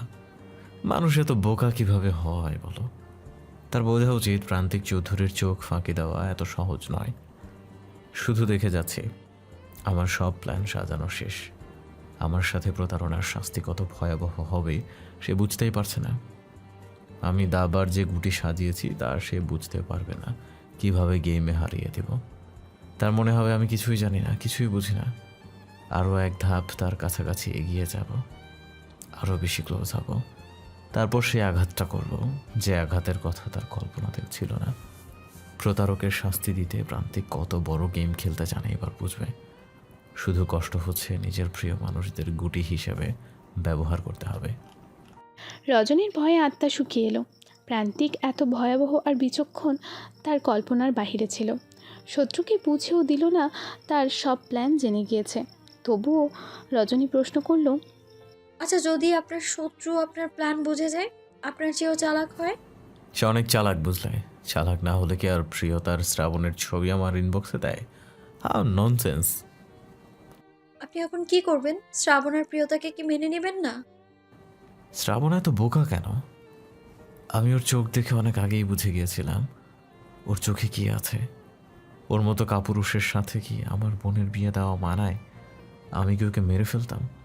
না, আমি মেরেই ফেলতাম। ভালোবাসার মানুষের জন্য মানুষ জান দিচ্ছে, আর ও কি না মুখ ফুটে কোনোদিন বলতেই পারলো না ও কি ভালোবাসা পাওয়ার যোগ্য। উনিই যোগ্য। আপনি কষ্ট পাবেন বলে নিজে কষ্ট সহ্য করছে। এই পৃথিবীতে শ্রাবণ ছাড়া আমার বোনকে কেউ ভালো রাখতে পারবে না, তাই না রজনীগন্ধা? হ্যাঁ। আমি অনেক ক্লান্ত রজনীগন্ধা। জীবনে প্রথমবার প্রান্তিক চৌধুরী ক্লান্ত। একটু মানসিক শান্তি চাই, দেবে আমায়? রজনী প্রান্তিকের এমন কাতর মুখ আগে দেখেনি। প্রান্তিকের দুই হাত ধরে বলল। আমি আছি আপনার সাথে। আপনার সকল ক্লান্তির ভাগ আমিই নিব। আপনাকে একা বইতে দিব না কোনো কিছু। বলি রজনী আলতো করে প্রান্তিকের কপালে চুমু খেলো। প্রান্তিক সকল ক্লান্তি ভুলে চমকে উঠল। প্রথমবার রজনী তাকে চুমু দিয়েছে। প্রান্তিকের দুই ওষ্ঠে হাসি ফুটল। সে রজনীর কপালে চুমু দিয়ে বলল। আজ প্রথম তোমার ওষ্ঠের ছোঁয়া আমার কপালে নেমে এসেছে। Happy kiss sweetheart. রজনী লজ্জা পেল। প্রান্তিক মুগ্ধ হয়ে তাকিয়ে আছে রজনীর দিকে। ভালোবাসার মানুষ পাশে থাকলে বোধহয় সব ক্লান্তি দূর হয়ে যায়, সব দুঃখ বিলীন হয়ে যায়। রাত 10টা বাজে। ডাইনিংয়ে সবাই বসে আছে। প্রান্তিক অন্তু আর শ্রাবণকে থাকতে বলেছে। প্রান্তিকের পাশেই মাহবুব বসে আছে, তার পাশে আঞ্জুমান বসা। অন্তু আর শ্রাবণ দাঁড়িয়ে আছে। প্রিয়তা আর রজনী একপাশে বসা। লতিফা সবার জন্য চা নিয়ে এসেছে। ভয়ে শ্রাবণের চোখ মুখ শুকিয়ে গিয়েছে, তবুও সে আজ একটা রিস্ক নেবে। যা কিছু হোক প্রান্তিককে বলবে সে প্রিয়তাকে ভালোবাসে, এর জন্য জীবন দিতে হলেও দেবে। সবাইকে চা দিল লতিফা। মাহবুব সব ডিসিশন প্রান্তিকের ওপর ছেড়ে দিয়েছে। প্রান্তিক চায়ের কাপে চুমুক দিয়ে ভ্রু উঁচিয়ে শ্রাবণের দিকে তাকিয়ে বলল, তোর সাথে প্রিয়তার কোনো সম্পর্ক আছে শ্রাবণ? শ্রাবণের বুক কেঁপে উঠল ভয়ে, তবু আমতা আমতা করে বলল, জি ভাই। কি সম্পর্ক? আপনি চাইলে আমাকে মেরে ফেলতে পারেন ভাই, আমি খুশি মনে মেনে নেব। তবু আজ সত্যটা বলেই মরতে চাই। আমি আর প্রিয়তা দুজন দুজনকে পছন্দ করি। প্রিয়তার জন্য আমি জীবন দিতেও প্রস্তুত ভাই, কিন্তু আপনার আগে আমার ভালোবাসা নয়। আপনাকে কষ্ট দিয়ে আমি কিছুই করতে পারবো না। আপনি যা সিদ্ধান্ত নেবেন তাই হবে ভাই। এতদিন কেন বলিসনি? ভয়ে ভাই, নিজের প্রাণের ভয় না, আপনার মতো ভাই হারানোর ভয়। প্রান্তিক চায়ের কাপ রেখে প্রিয়তার দিকে তাকিয়ে বলল, এই কাপুরুষকে পছন্দ করলি? যে তোর বিয়ে হয়ে যাচ্ছে তবু আমাকে বলতে পারছে না। এই অপরাধের শাস্তি কি হওয়া উচিত বল? প্রিয়তা এবার হেসে দিল। শ্রাবণও যেন গ্রিন সিগন্যাল পেল। কিন্তু অন্তু, সেও কি খুশি হয়েছে? সেও হাসলো, তবে এই হাসিতে কোনো মাধুর্যতা নেই। মুখটা কালো হয়ে গেল, তবুও হাসলো, মনের বিরুদ্ধে গিয়ে হাসলো। মাহবুব শ্রাবণকে বলল, আমার পাশে এসে বসো বাবা। শ্রাবণ মাথা নিচু করে গিয়ে মাহবুবের পাশে গিয়ে বসলো। মাহবুব বলল, তুমি তো ভালো কেন বাবা? তুমি কি জানো প্রান্তিকা তোমাকে দুই নজরে দেখিনি। তোমার থেকে ভালো ছেলে আমি কি দুইটা পাবো পৃথিবীতে? মেয়েকে নিশ্চিন্তে তোমার হাতে তুলে দিতে পারলে আমার শান্তি। শ্রাবণের লজ্জা করছে, কি বলবে বুঝতে পারছে না। এত আনন্দ আগে হয়নি তার। পৃথিবীর সব সুখ যেন হাতের মুঠোয় নেমে এলো। অন্তু উঠে হাঁটা দিল। প্রান্তিক বলল, কোথায় যাচ্ছিস? ভাই বাসায় যাচ্ছি। শ্রাবণ আর প্রিয়তার বিয়ে না হওয়া অবধি কোথাও যাওয়া হবে না তোর। কাল থেকে বাড়ি ঘর সব সাজাবি তুই। আমি ভাই? তাহলে আর কে? যার বিয়ে তাকে দিয়ে কাজ করাবি নাকি? হ্যাঁ, কি রে ভাই তুই? ঠিক আছে ভাই। রাতে ডিনার শেষে প্রিয়তা শ্রাবণ ছাদে গেল। আকাশে গোল চাঁদ, চাঁদের নরম আলো। ছাদের রেলিং ধরে ওরা দুজন দাঁড়িয়ে আছে। প্রিয়তা শ্রাবণের কান টেনে বলল, তোমাকে বলেছিলাম ভাইয়া মেনে নেবে, তুমি শুধু শুধু ভয় পাচ্ছিলে। আমারও ভরসা ছিল ভাই মেনে নেবে, কিন্তু একটা ভয় ছিল যদি না মানে। বোকা কোথাকার। আচ্ছা এসব থাক, তুমি বিয়েতে কি করবে? গোল ম্যাক্সি পরবো। সে কি ড্রেস? মহিলারা পরে ওই যে পাঞ্জাবির মতো। কি পরে? ওয়েট পিক দেখাই। বলেই প্রিয়তা নেটে সার্চ করে ম্যাক্সের পিক দেখালো। শ্রাবণ নাকশিটকে বলল, ধুর, এই কোনো পোশাক হলো? এটা কেউ পরে বিয়েতে? কেউ না পরে পড়ুক, আমরা পরবো। আমি ম্যাক্সি আর তুমি লুঙ্গি আর স্যান্ডো গেঞ্জি। মাথা গেছে নাকি বিয়ের খুশিতে? তোমার কি মাথা গেছে? আমি আবার কি করলাম মাফিয়ার বোন? তুমি কোন আক্কেলে জিজ্ঞেস করো কি পরবো? জানো না কি পরতে হয়? এই জন্য মাফিয়ার বোন বলি। এত প্যাচ মানে? আমাকে সহজ সরল পেয়ে কয় গ্লাস ঘোল খাওয়ালো। তুমি উদ্ভট প্রশ্ন করো কেন? শ্রাবণ আকস্মিক নিজের দুই কান ধরে বলল, আমাকে ক্ষমা করে দিন প্রেমিকা, আমার ভুল হয়ে গেছে। এখন ঝগড়া করতে পারছি। আপনাকে দিয়ে বিশ্বাস নেই। আপনি এখন ঝগড়া করে বাসর ঘরে গিয়ে বলতে পারেন, তোর সাথে আমার ঝগড়া হয়েছে, আমাকে টাচ করবি না। বিয়ের চেয়ে বাসরের শখ বেশি। দুটোরই শখ। প্রিয়তা লজ্জা পেল। শ্রাবণ প্রিয়তার দুই গালে হাত রেখে বলল, আকাশের এই চাঁদটার চেয়ে আমার চাঁদটা বেশি সুন্দর। এই চাঁদটা আমার, আমার চাঁদকে আমি ভীষণ ভালোবাসি। মৃত্যুর পরেও যেন এই চাঁদের সাথেই থাকতে পারি। এই চাঁদ ছাড়া নিঃশ্বাস দিতে পারবো না আমি। আচ্ছা শ্রাবণ, আমি যদি মরে যাই? আমিও মরে যাব শোকে শোকে, কারণ অক্সিজেন ছাড়া মানুষ বাঁচে না। তুমি আমার অক্সিজেন। এত ভালোবাসো কেন আমাকে? এর কোনো কারণ নেই। যেন মাঝে মাঝে ভাবি, আমার যদি কিছু হয়ে যায় এই পাগলিটাকে কে ভালোবাসবে? অন্য কারোর সাথে বিয়ে হলে সেও কি আমার মতোই ভালোবাসবে? প্রিয়তা শ্রাবণকে জড়িয়ে ধরে বলল, আর 2 দিন পরে আমাদের বিয়ে। তুমি এসব কি বলছো শ্রাবণ? এমন কিছুই হবে না। আমরা একসাথে বাঁচবো, দুজনার হয়ে বাঁচবো।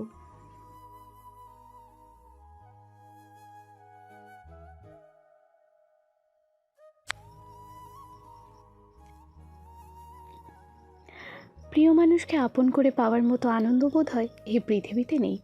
প্রিয়তার সারা রাত ঘুম হয়নি। ঘুম ভাঙলে শ্রাবণের সাথে তার বিয়ে। শ্রাবণ আর তার স্বপ্ন সত্যি হবে। সারা রাত ফোনে কথা বলেছে দুজনের রঙিন স্বপ্ন সাজিয়েছে সারা রাত। সারা বাড়ি ডেকোরেশন করা হয়েছে, চারিদিকে আলো আর আলো। লাল নীল হলুদ আলোয় প্রিয়তার জীবনের রং যেন আর কয়েক গুণ বেড়ে গিয়েছে। সারাক্ষণ আয়না দেখছে, তাকে আজ বেশি সুন্দর দেখাচ্ছে, অনেক বেশি সুন্দর দেখাচ্ছে। মেয়েদের বিয়ের আগে অনেক সুন্দর দেখায়।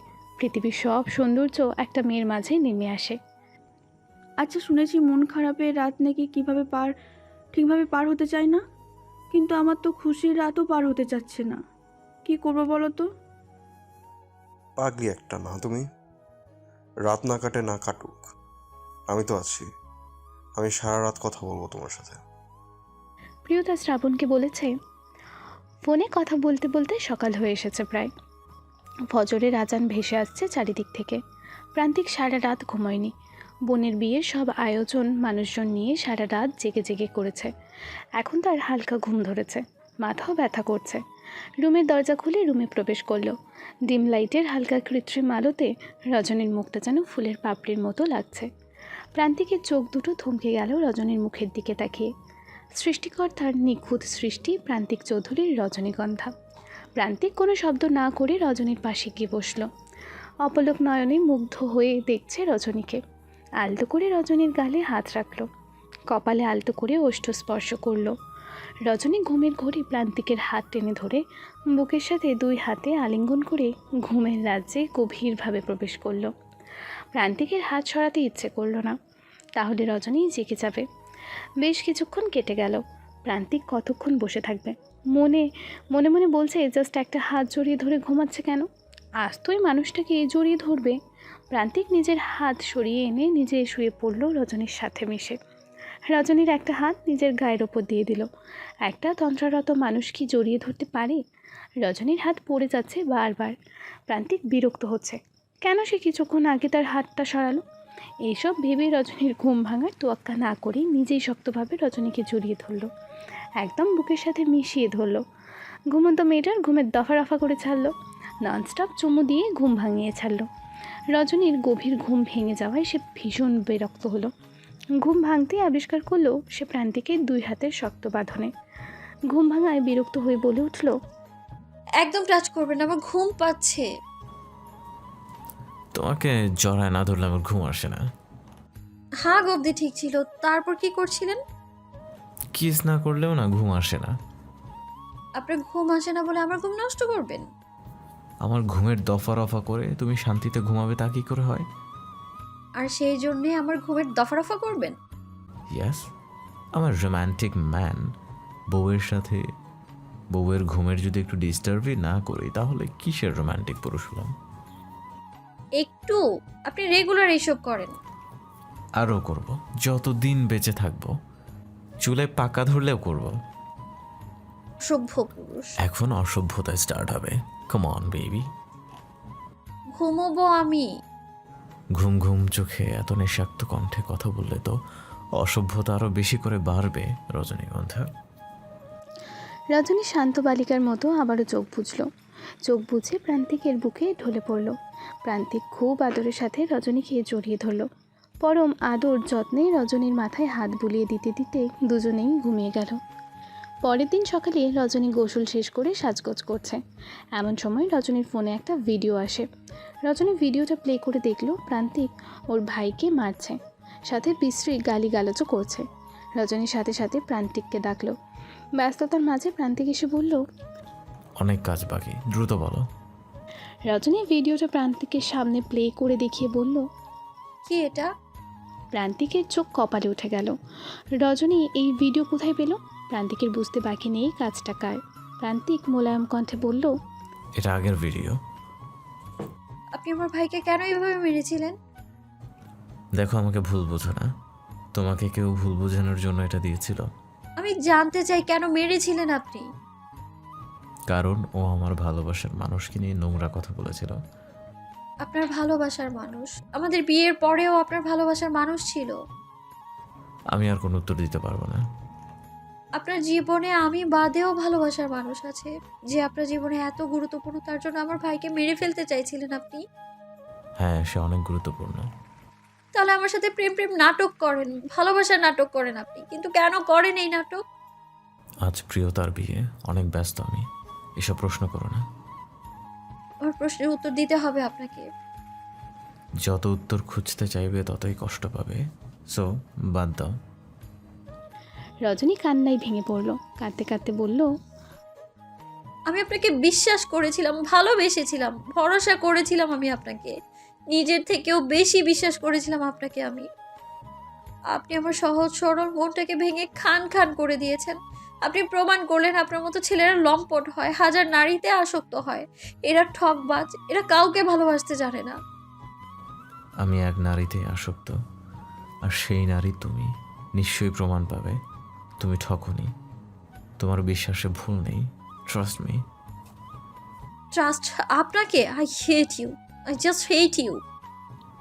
ঘৃণা করো আমাকে? হ্যাঁ করি, কারণ আপনি আমার চোখের পানির কারণ। আপনার জন্যই আমার চোখে পানি। আমি কোনোদিনও আপনাকে ক্ষমা করব না। প্লিজ রজনীগন্ধা, তুমি কাঁদবে না। এই মুহূর্তে আমি খুব বিপদে আছি, তোমাকে আমার পাশে প্রয়োজন, দূরে সরিয়ে দিও না। একটা মেয়ে তার স্বামীর মুখে অন্য নারীকে ভালোবাসার কথা শুনলে কেমন লাগে বুঝবেন না আপনি এটা। নিজের ভালোবাসার মানুষ যদি অন্য কাউকে ভালোবাসে, এই কষ্ট ভয়ানক হয়। প্রান্তিক মনে মনে বলল, কিভাবে বলি তোমার ভাই তোমাকে নিয়ে নোংরা কথা বলেছিল, তুমি আরো বেশি কষ্ট পাবে। ঝামেলা মিটে যাক, তোমাকে বুঝিয়ে বলবো। দুপুর 2টা বাজে। প্রিয়তা বউ সেজে বসে আছে। প্রিয়তাকে একদম রানীর মতো দেখাচ্ছে। অধীর আগ্রহে শ্রাবণের জন্য অপেক্ষা করছে প্রিয়তা। প্রান্তিকের কয়েক হাজার ইনভাইটেড গেস্ট ছিল, সবার খাওয়া দাওয়া শেষ।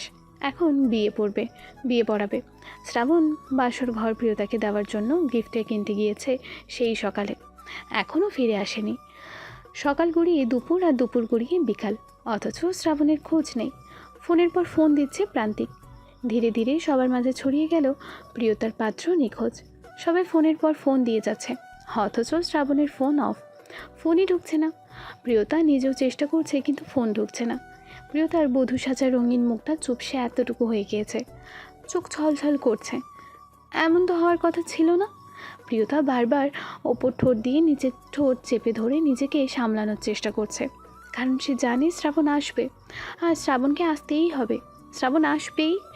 তবুও চোখ দিয়ে পানি আসছে, চোখের পানি আটকে রাখতে পারছে না। রজনী সহ বাড়ির আত্মীয়রা প্রিয়তাকে ঘর ঘিরে রেখেছে। রজনী প্রিয়তাকে বলছে, তোকে লাস্ট কি বলে গিয়েছে?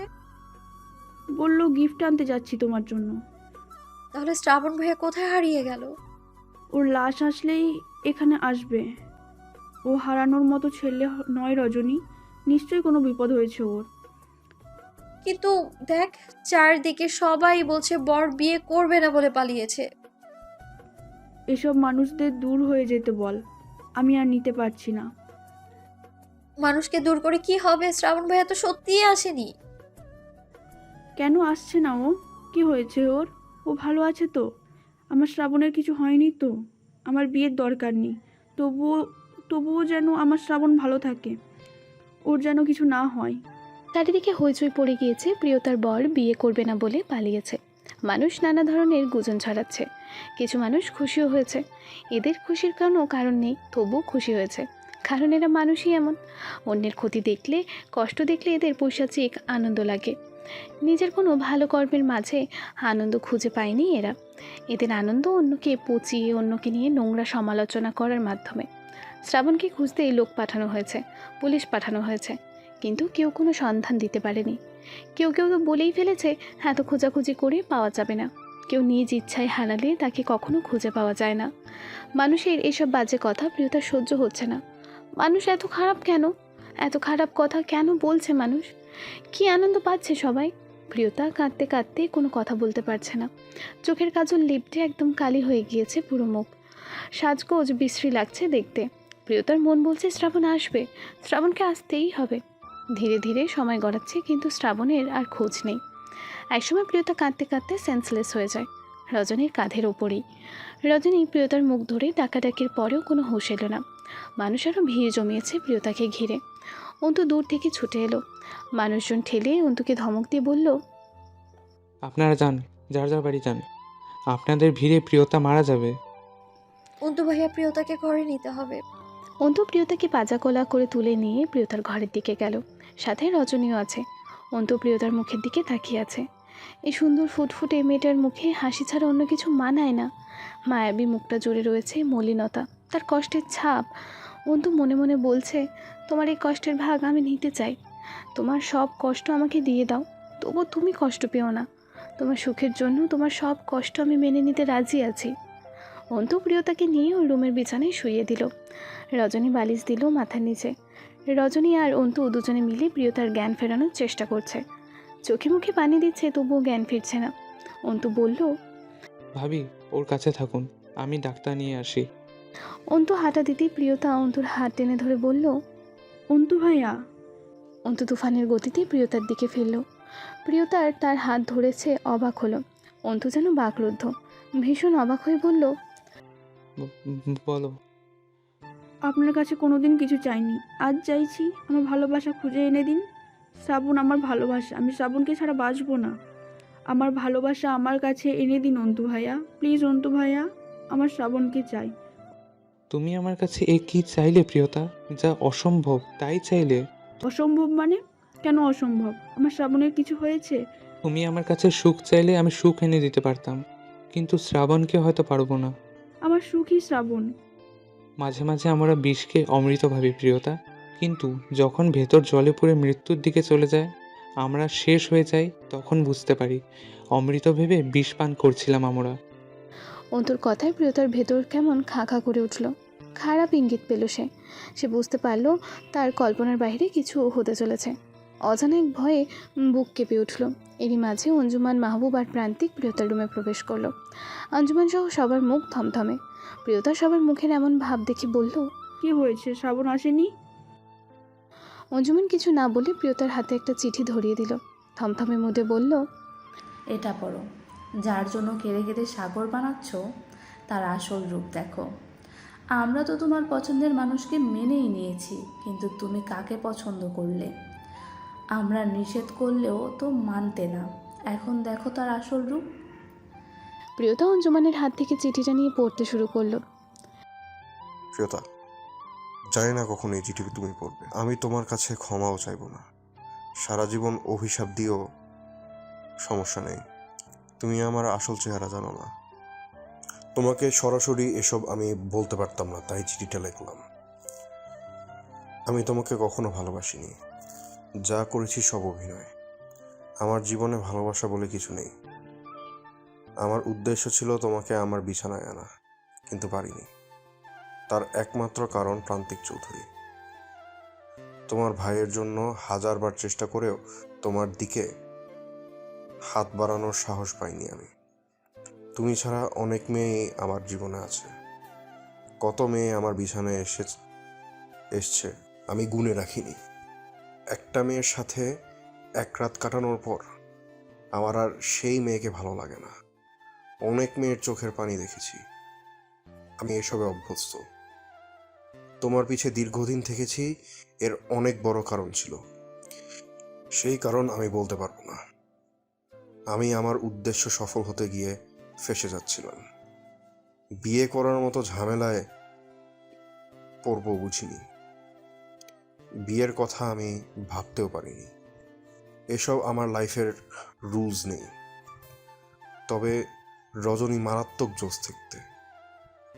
একটাই আফসোস, মাফিয়ার বোন আর বউকে নিজের বিছানায় আনতে পারলাম না। তোমাদের লতিফা খালার মেয়ের বলেছিলাম। আমি সব সময় প্রান্তিক চৌধুরীর সর্বনাশ চেয়েছি। কেন চেয়েছি, কি কারণে চেয়েছি কোনোদিন বলবো না। এই যন্ত্রণা প্রান্তিক চৌধুরীকে পুড়িয়ে ছাই করে দিক। কেন তার বিশ্বস্ত মানুষ তার ক্ষতি চেয়েছে। ইচ্ছা ছিল তোমাকে নিজের বিছানায় নিয়ে চরম ক্ষতি করে সারা দুনিয়ার মানুষকে জানিয়ে দিতে। তুমি বেঁচে থেকেও মৃত্যু যন্ত্রণায় ছটফট করতে, আর এটা দেখে প্রান্তিক চৌধুরীর যন্ত্রণা হতো। তখন সব প্রতিশোধ পূর্ণ হতো আমার। কিছু হলো না, তবে তোমাকে ধোঁকা দিয়ে যেটুক কষ্ট দিতে পেরেছি এতেই আমার শান্তি। আমাকে খোঁজার চেষ্টা করো না, খুঁজেও লাভ নেই। আমি বিয়ে করবো না তোমাকে। তোমার প্রতি এক বিন্দু ফিলিংস নেই আমার। Good bye. প্রিয়তা চিঠি পড়া শেষ করে দেখলো হাতের লেখাটা শ্রাবণের। কেমন যেন শ্বাসকষ্ট হচ্ছে প্রিয়তার, নিঃশ্বাস নিতে পারছে না। বুকের ভেতর অসহনীয় ব্যথা অনুভব হচ্ছে। সে ব্যথায় বুক ভেঙে চুর হয়ে যাচ্ছে, রক্তক্ষরণ হচ্ছে হৃদয়ে। কোনোভাবে নিঃশ্বাস নিতে পারছে না, হাঁপানি শুরু হয়েছে। চোখের সামনে ভেসে উঠছে শ্রাবণের সাথে কাটানো সুন্দর মুহূর্তগুলো। চোখ দিয়ে অছরে পানি পড়ছে। বুক চেপে ধরে বসে পড়ল। এখনই তার হার্ট অ্যাটাক হবে হয়তো। মুখ দিয়ে কোনো শব্দ বের হচ্ছে না। হৃদয় ভাঙার আওয়াজ কি কেউ শুনতে পায়? হৃদয় ভাঙলে মানুষের সব থেকে বেশি ব্যথা অনুভব হয়, কিন্তু আওয়াজটা কেউ শুনতে পায় না। প্রান্তিক একভাবে তাকিয়ে আছে প্রিয়তার দিকে। হাদুরের বোনের এই হাল সে সহ্য করতে পারছে না। রজনী প্রিয়তাকে বলল, প্লিজ শান্ত হও। পৃথিবীর প্রতিটা ছেলেই বেইমান, ভণ্ড, প্রতারক হয়। কথাটা প্রান্তিকের দিকে তাকিয়ে বলল। আঞ্জুমান মাহবুব একমাত্র মেয়েকে সামলানোর জন্য বিভিন্ন কথা বলে যাচ্ছে, কিন্তু প্রিয়তাকে সামলানো যাচ্ছে না। প্রিয়তার বিশ্বাস হচ্ছে না এসব, সে মেনে নিতেই পারছে না এসব। অন্তু বলল, প্লিজ প্রিয়তা, তুমি কাঁদো, জোরে কাঁদো। না কাঁদলে মনের কষ্ট কমবে না, তোমাকে কাঁদতে হবে।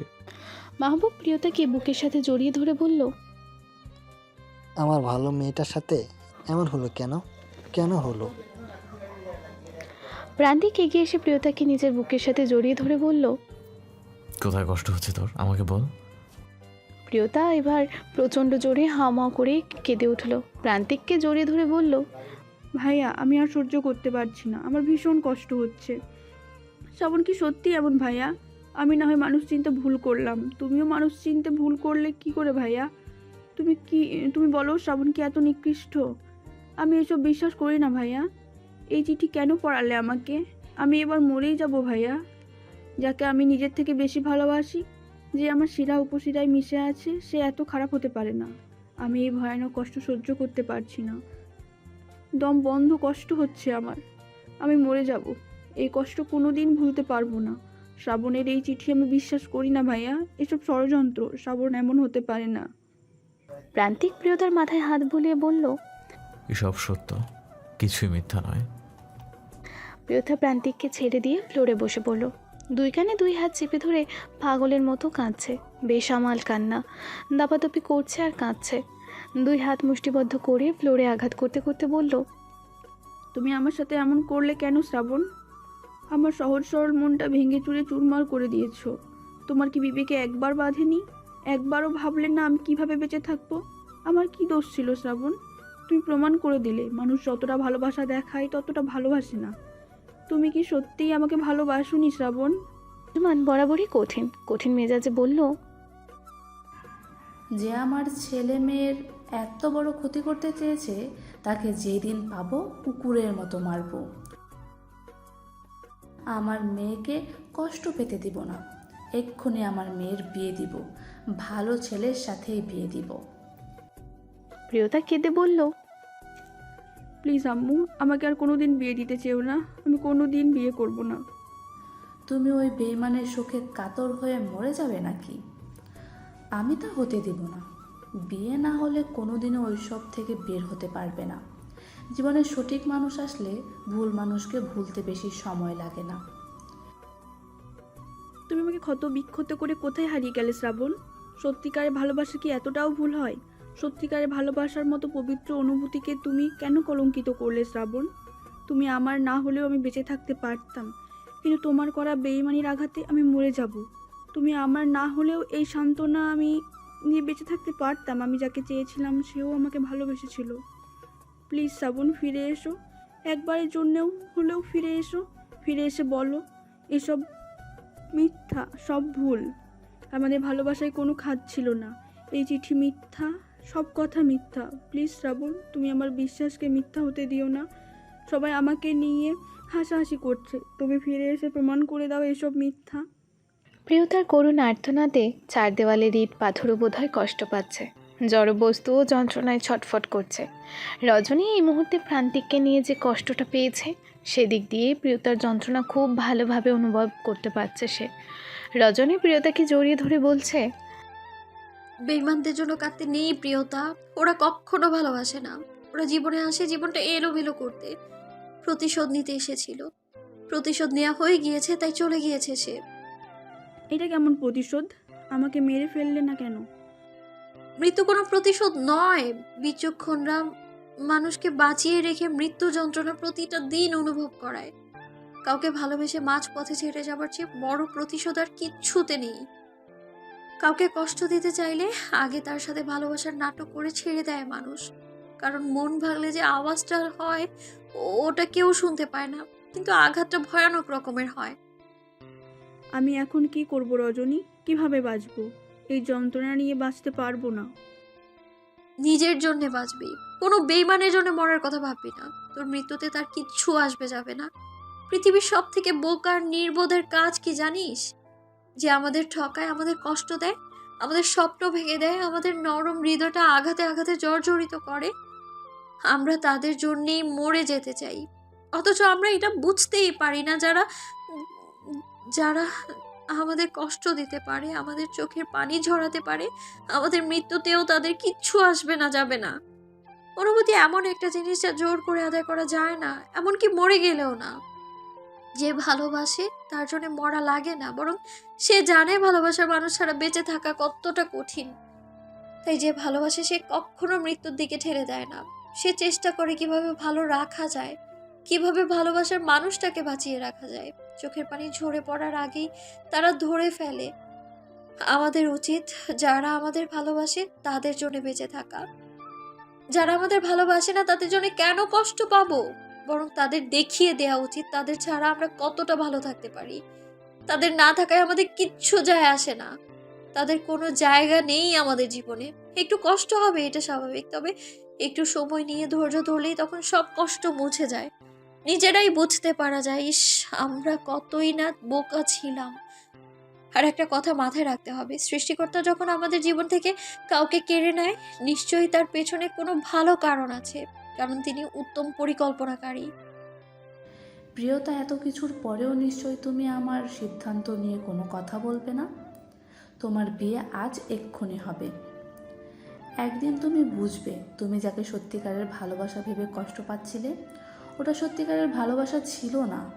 আমি আর কোনো দিন কারোর সাথে নিজেকে জড়াবো না আম্মু। আমাদের মান সম্মানের প্রশ্ন এখানে। একটা টোকায়ের আমার মেয়েকে ছেড়ে বিয়ের আসর থেকে চলে গেল। আমার মেয়েকে সেই আসরে বিয়ে দিব, দেখবো আমার মেয়ে কোনো ফেলনা নয়। কিন্তু এখন পাত্র কোথায় পাবো? আমি তো সব সময় অন্তরের সাথে আমার মেয়েকে বিয়ে দিতে চেয়েছিলাম। অন্তরের মা বাবা অনেকবার বিয়ের প্রস্তাব দিয়েছে। ভেবেছিলাম ওর লেখাপড়া শেষ হলে বিয়ে দিব। আমাদের ফ্যামিলির মতো ভালো একটা ফ্যামিলি অন্তরদের। তাছাড়া অন্তর ছেলেটাও ভদ্র। অন্তুর কানে কথাটা যেতেই কী বলবে বুঝতে পারছে না, কি বলা উচিত জানে না। প্রিয়তার অনুভূতির কথা ভেবে না বলতে হবে, কিন্তু না বললে প্রান্তিক ভাববে প্রিয়তাকে রিজেক্ট করছে। প্রান্তিক অন্তুর দিকে তাকিয়ে বলল, আমার বোনকে বিয়ে করতে তোর আপত্তি আছে? এক কথা উত্তর দেবে, হ্যাঁ বা না।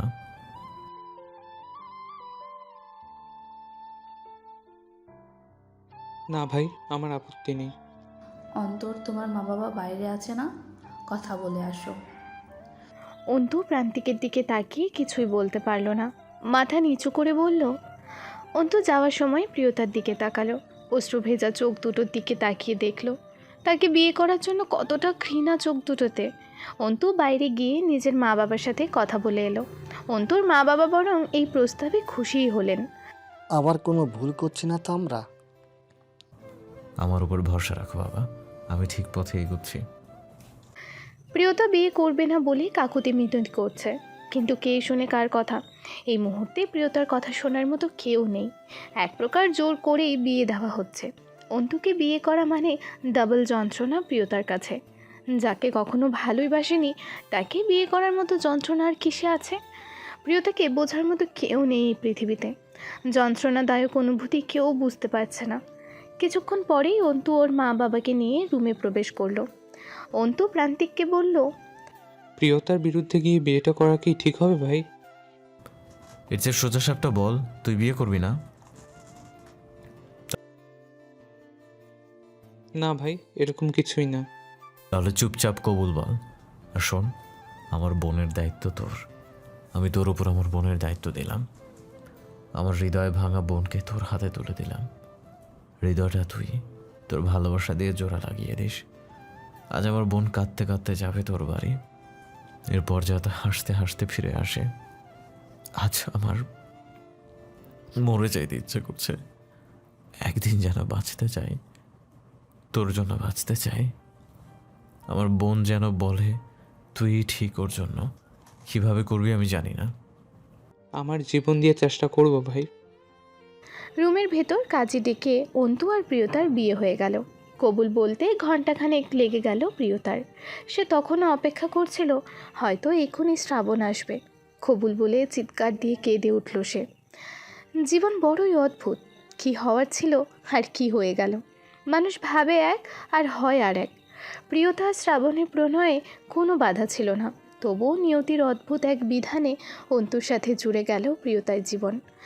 দুইজন দুই মেরুর মানুষের প্রণয়ে আদেও কি ভালোবাসা বলে কিছু আসবে? এর প্রণয়ের ভবিষ্যৎ কি হবে? শ্রাবণ কি কোনোদিন ফিরে আসবে?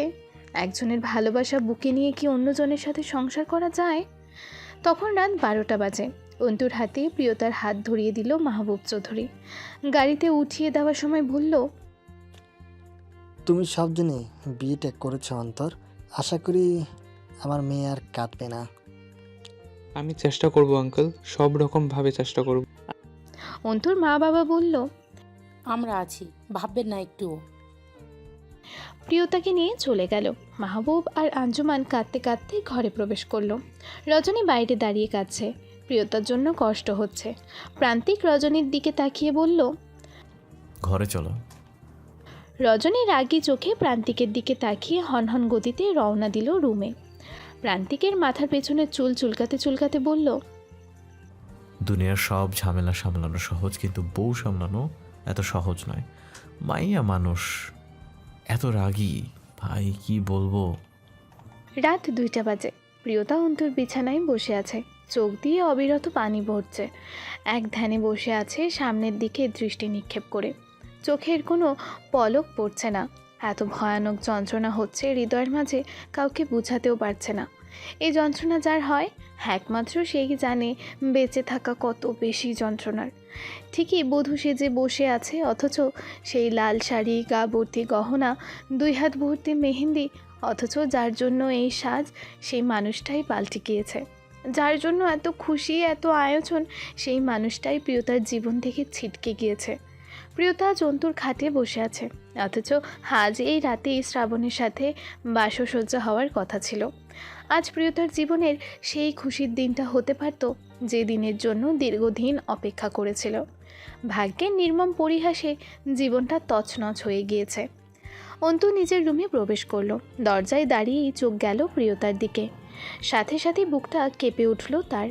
এতদিন এই রুমটা তার নিজের ছিল, আজ থেকে এই রুমটা তার একার নয়।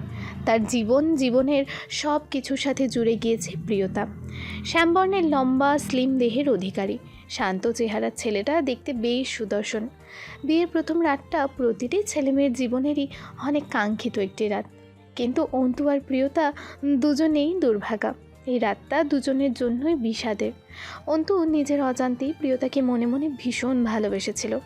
সেই ভালোবাসা অনেক গভীরও ছিল, কিন্তু কখনো প্রকাশ করতে পারেনি। মাঝে মাঝে প্রিয় মানুষকে পাওয়াটা না পাওয়ার চেয়েও বেশি কষ্ট দেয়।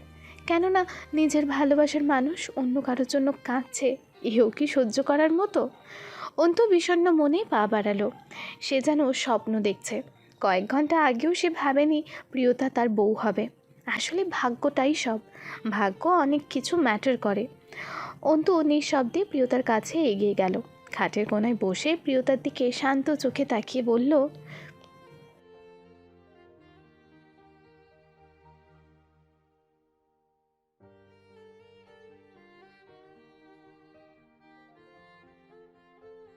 আই এম সরি প্রিয়তা, আমি তোমাকে এইভাবে কখনোই বিয়ে করতে চাইনি। আমি বুঝতে পারছি তোমার মনের অবস্থা। তোমাকে কিছু বলার মতন ভাষা আমার জানা নেই। প্লিজ আর কেঁদো না।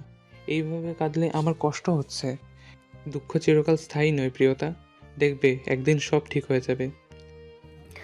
অন্তুর কথায় প্রিয়তা অন্তুর দিকে রাগী চোখে তাকালো। অন্তুর কোনো কথা সে সহ্য করতে পারছে না। রাগে সমস্ত শরীর টকবক করছে। দাঁতে দাঁত চেপে অন্তুর গালে জোরে থাপ্পড় মারল। অন্তুর শার্টের কলার দুই হাতে টেনে ধরে উত্তেজিত হয়ে বলল, কি ঠিক হবে? হ্যাঁ, কি ঠিক হবে? কে বলেছিল আমাকে বিয়ে করতে? কেন বিয়ে করলেন আমাকে? শ্রাবণ যদি ফিরে আসে আমি কি উত্তর দেব? কি বলবো আমি শ্রাবণকে? কেন বিয়ে করলেন আমাকে? আমি কিছুতেই মেনে নিতে পারছি না শ্রাবণ এসব করেছে। আমার ভালোবাসা মিথ্যা হতে পারে না। আপনি কোনো চক্রান্ত করেননি তো? আমার শ্রাবণের কোনো ক্ষতি করে আমাকে বিয়ে করেননি তো? অন্তু দুই ঠোঁট চেপে ধরে নিজেকে সামলিয়ে বলল, শ্রাবণ ফিরে এলে আমি নিজে তোমাকে শ্রাবণের হাতে তুলে দিব। Believe me. আমাকে শ্রাবণের হাতে তুলে দিয়ে নিজে আরও হিরো সাজতে চান? আমার মানসিক এই বাজে পরিস্থিতিতে অমানুষের মতো আমাকে বিয়ে করলেন কেন? আমি প্রান্তিক ভাইয়ের কথা ফেলতে পারিনি। কোনো দিন আপনাকে আমি ক্ষমা করব না, কোনো দিনও না। ভুলেও আমাকে আপনার বউ ভাববেন না। আমি কি করেছি প্রিয়তা? তুমি কেন আমায় ভুল বুঝছো? তাহলে কাকে ভুল বুঝবো? কাকে বিশ্বাস করব? কে ভালো আর কে খারাপ কিভাবে বুঝবো? সময় তোমাকে আপনজন চেনাবে প্রিয়তা। বলেই অন্তু প্রিয়তার দুই হাত থেকে নিজের কলার ছাড়িয়ে নিল। মুখ ভারী করে উঠে গেল। সারাদিন ভীষণ ক্লান্ত সে। আলমারি খুলে ট্রাউজার আর গেঞ্জি বের করে শাওয়ারে গেল। প্রিয়তা বিছানায় বসে কাঁদছে। শ্রাবণের হাসি, কথা বলা, কেয়ার করা সব দু চোখে ভেসে উঠছে। মস্তিষ্ক স্থির থাকছে না প্রিয়তার। দুই কানে হাত চাপ দিয়ে ধরে কাঁদছে। মাঝে মাঝে মানুষের জীবনে এমন কিছু ঘটে যায় যা মানুষের কল্পনারও বাইরে থাকে। মানুষ যা ভাবে না তাই ঘটে যায়। অন্তু ওয়ালে হাত বাঁধিয়ে শাওয়ার ছেড়ে দাঁড়িয়ে আছে। প্রিয়তার থাপ্পড়ের শব্দ মিনিটে মিনিটে প্রতিধ্বনি হয়ে তার কানে বেজে উঠছে।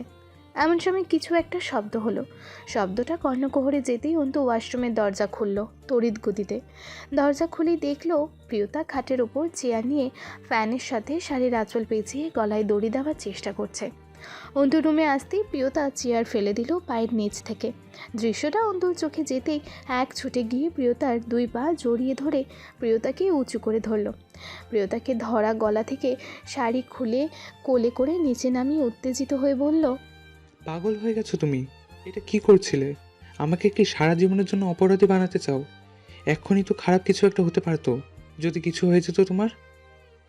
অন্তুর চোখে মুখে প্রিয়তার কিছু হয়ে যাওয়ার ভয়ের আতঙ্ক স্পষ্ট বোঝা যাচ্ছে। এতটা উত্তেজিত হয়ে কথা বলছে যেন অন্তুর নিজেরই প্রাণ বেরিয়ে যাচ্ছে। প্রিয়তা কেঁদে কেঁদে বলল, কেন বাঁচালেন আমাকে? কতবার বাঁচাবেন? যতক্ষণ আমি জীবিত আছি ততক্ষণ তোমাকে কিছু হতে দিচ্ছি না। আমি প্রান্তিক ভাইকে কথা দিয়েছি, তোমাকে অক্ষত রাখবো, ভালো রাখবো। একটা জীবিত মানুষকে না হয় বাঁচিয়ে রাখা যায়, কিন্তু একটা মৃত মানুষকে কিভাবে বাঁচাবেন আপনি? আপনার কি মনে হয় না আমি মরে গেছি অন্তু ভাইয়া? এত কিছুর পরেও আমার মন আত্মা কিভাবে জীবিত থাকবে? এই মুহূর্তে তোমাকে বোঝানোর মতন কোনো ক্ষমতাই আমার নেই। প্লিজ এই শাড়ি চেঞ্জ করো প্রিয়তা। এই কলঙ্কিত শাড়ি তোমাকে আর পরতে হবে না। যে শাড়ি তোমার গলার ফাঁসি হতে পারে সেই শাড়ি তোমাকে পরতে হবে না। চলো শাওয়ার নিবে, মাথা ঠান্ডা হবে। প্রিয়তা নিশ্চুপ দাঁড়িয়ে আছে। অন্তু প্রিয়তার হাত ধরে টেনে ওয়াশরুমে নিয়ে গেল। শাওয়ারের নিচে প্রিয়তাকে দাঁড় করিয়ে দিল। শাওয়ারের পানি আর প্রিয়তার চোখের পানি মিলে মিশে একাকার হয়ে যাচ্ছে। অন্তু নিজের পোশাক নিয়ে ওয়াশরুম থেকে বের হয়ে চেঞ্জ করে নিল। প্রিয়তাকে একটা 3 পিস দিয়ে বলল, এটা পরে নাও। প্রিয়তা 3 পিসটা পরে বাইরে বেরিয়ে এলো। অন্তু একটা মেডিসিন প্রিয়তার হাতে দিয়ে বলল, অনেক চোখের পানি ফেলেছো, এটা মাথা ব্যথার ওষুধ, খেয়ে নাও। শ্রাবণ যদিও ফিরে আসে, তুমি বেঁচে না থাকলে ওর কাছে যাবে কিভাবে? প্রিয়তা অন্তুর হাত থেকে ওষুধটা খেয়ে নিল। ওষুধটা খাওয়ার কিছুক্ষণের মাঝেই ঘুমিয়ে পড়ল। অন্তু সারা রাত প্রিয়তার মুখের দিকে তাকিয়ে চেয়ে রইল। 1 মিনিটও ঘুমালো না।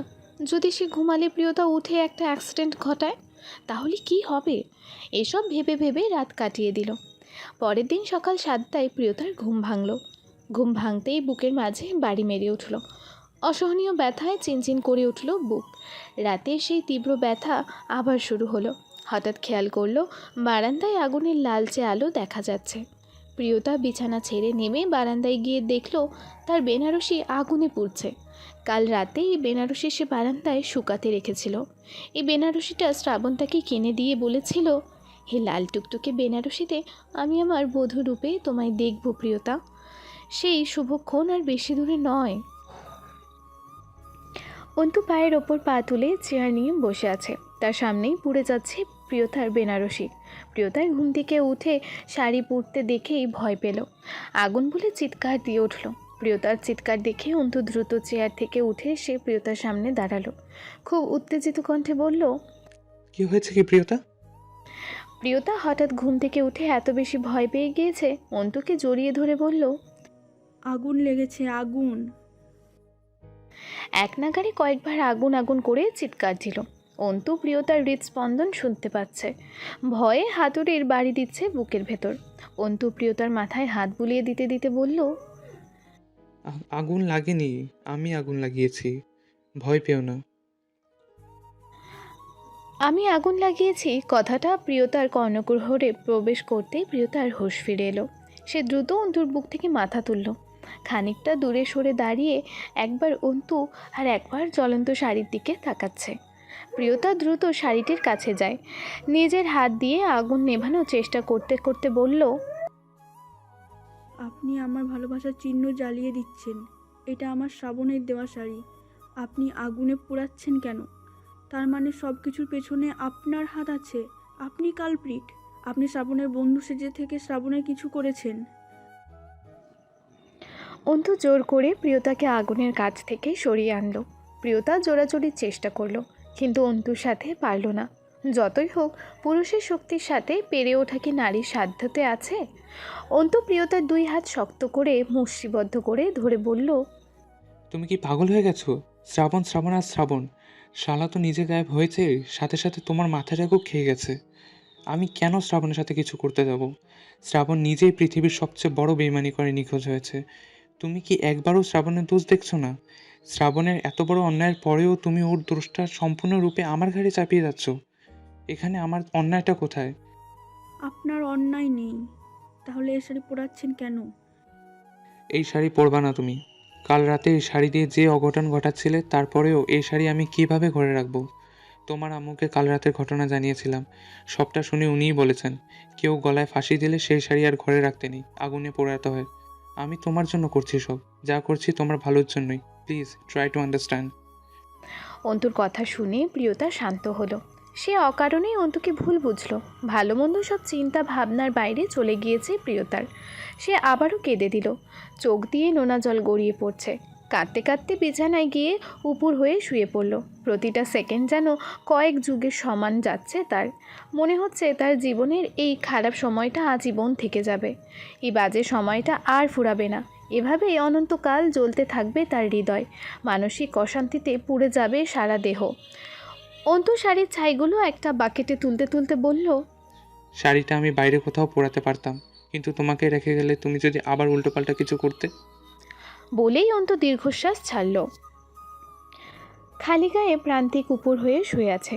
সে সবসময় উপর হয়েই শুয়ে থাকে। সারা রাত ঘুমায়নি সে। বাড়ির কেউই সারা রাত ঘুমায়নি। সকালে সবাই চোখ বুজেছে, কিন্তু রজনীর চোখে ঘুম নেই। ভালোবাসার মানুষের বেইমানি প্রতিটা মানুষেরই ঘুম কেড়ে নেয়, দেয় শুধু মানসিক তীব্র যন্ত্রণা। রজনীর কানে একটা কথা বেজে চলেছে, সব সময় প্রান্তিকের অন্য কোনো ভালোবাসার মানুষ আছে, যার জন্য সে রজনীর ভাইয়ের গায়ে হাত তুলেছে। নিজের কয়েকটা পোশাক ব্যাগে ভরে বাড়ি ছেড়ে চলে যাবার সিদ্ধান্ত নিল রজনী। নিঃশব্দে গিয়ে ঘরের দরজা খোলার চেষ্টা করছে, কিন্তু কোনোভাবেই দরজা খুলছে না। দরজা অনেক টানাটানির পরেও খুলছে না। এমনিতেই রজনী ভয়ে ভয়ে দরজা খোলার চেষ্টা করছিল, কারণ প্রান্তিক দেখলে তাকে আর যেতে দেবে না। রজনী কয়েকবার দরজা খোলা ট্রাই করে না পেরে পেছনে তাকালো, যে প্রান্তিক জেগে গেল কিনা। পেছনে তাকাতেই হাত থেকে ব্যাগ পড়ে গেল ভয়ে। প্রান্তিক তার দিকে কপালের চামড়ায় ভাঁজ ফেলে তাকিয়ে আছে। তার মানে কি প্রান্তিক ঘুমায়নি? রজনীর কৌতূহলী মুখ দেখে প্রান্তিক ভ্রুকুচকে বলল, দরজা খুলে বাইরে যেতে চাইলে দরজা ভেঙে যেতে হবে, অত বল তো তোমার গায়ে নেই। যদি থাকে ভেঙে ফেলো, সমস্যা নেই।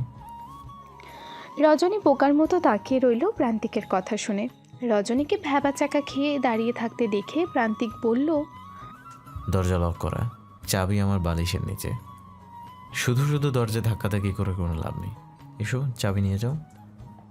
রজনী এবার আরও বেশি শিওর হলো প্রান্তিকের চিন্তাভাবনার আশেপাশেও রজনীর চিন্তাভাবনা নেই।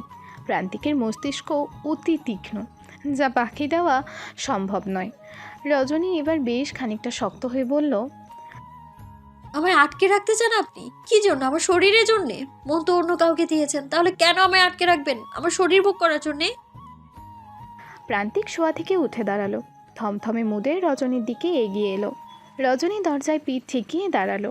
প্রান্তিক রজনীর কাছাকাছি এগিয়ে এসে রজনীকে দুই হাতের মাঝে রেখে দুই হাত ওয়ালে রাখলো। ওষ্ঠ এগিয়ে রজনীর ডান গালে চুমু দিয়ে বলল, অনলি কিস ছাড়া তোমার বিনা অনুমতিতে কিছু করেছি বলো? কোনোদিন করেছি? জোর করেছি কোনোদিন?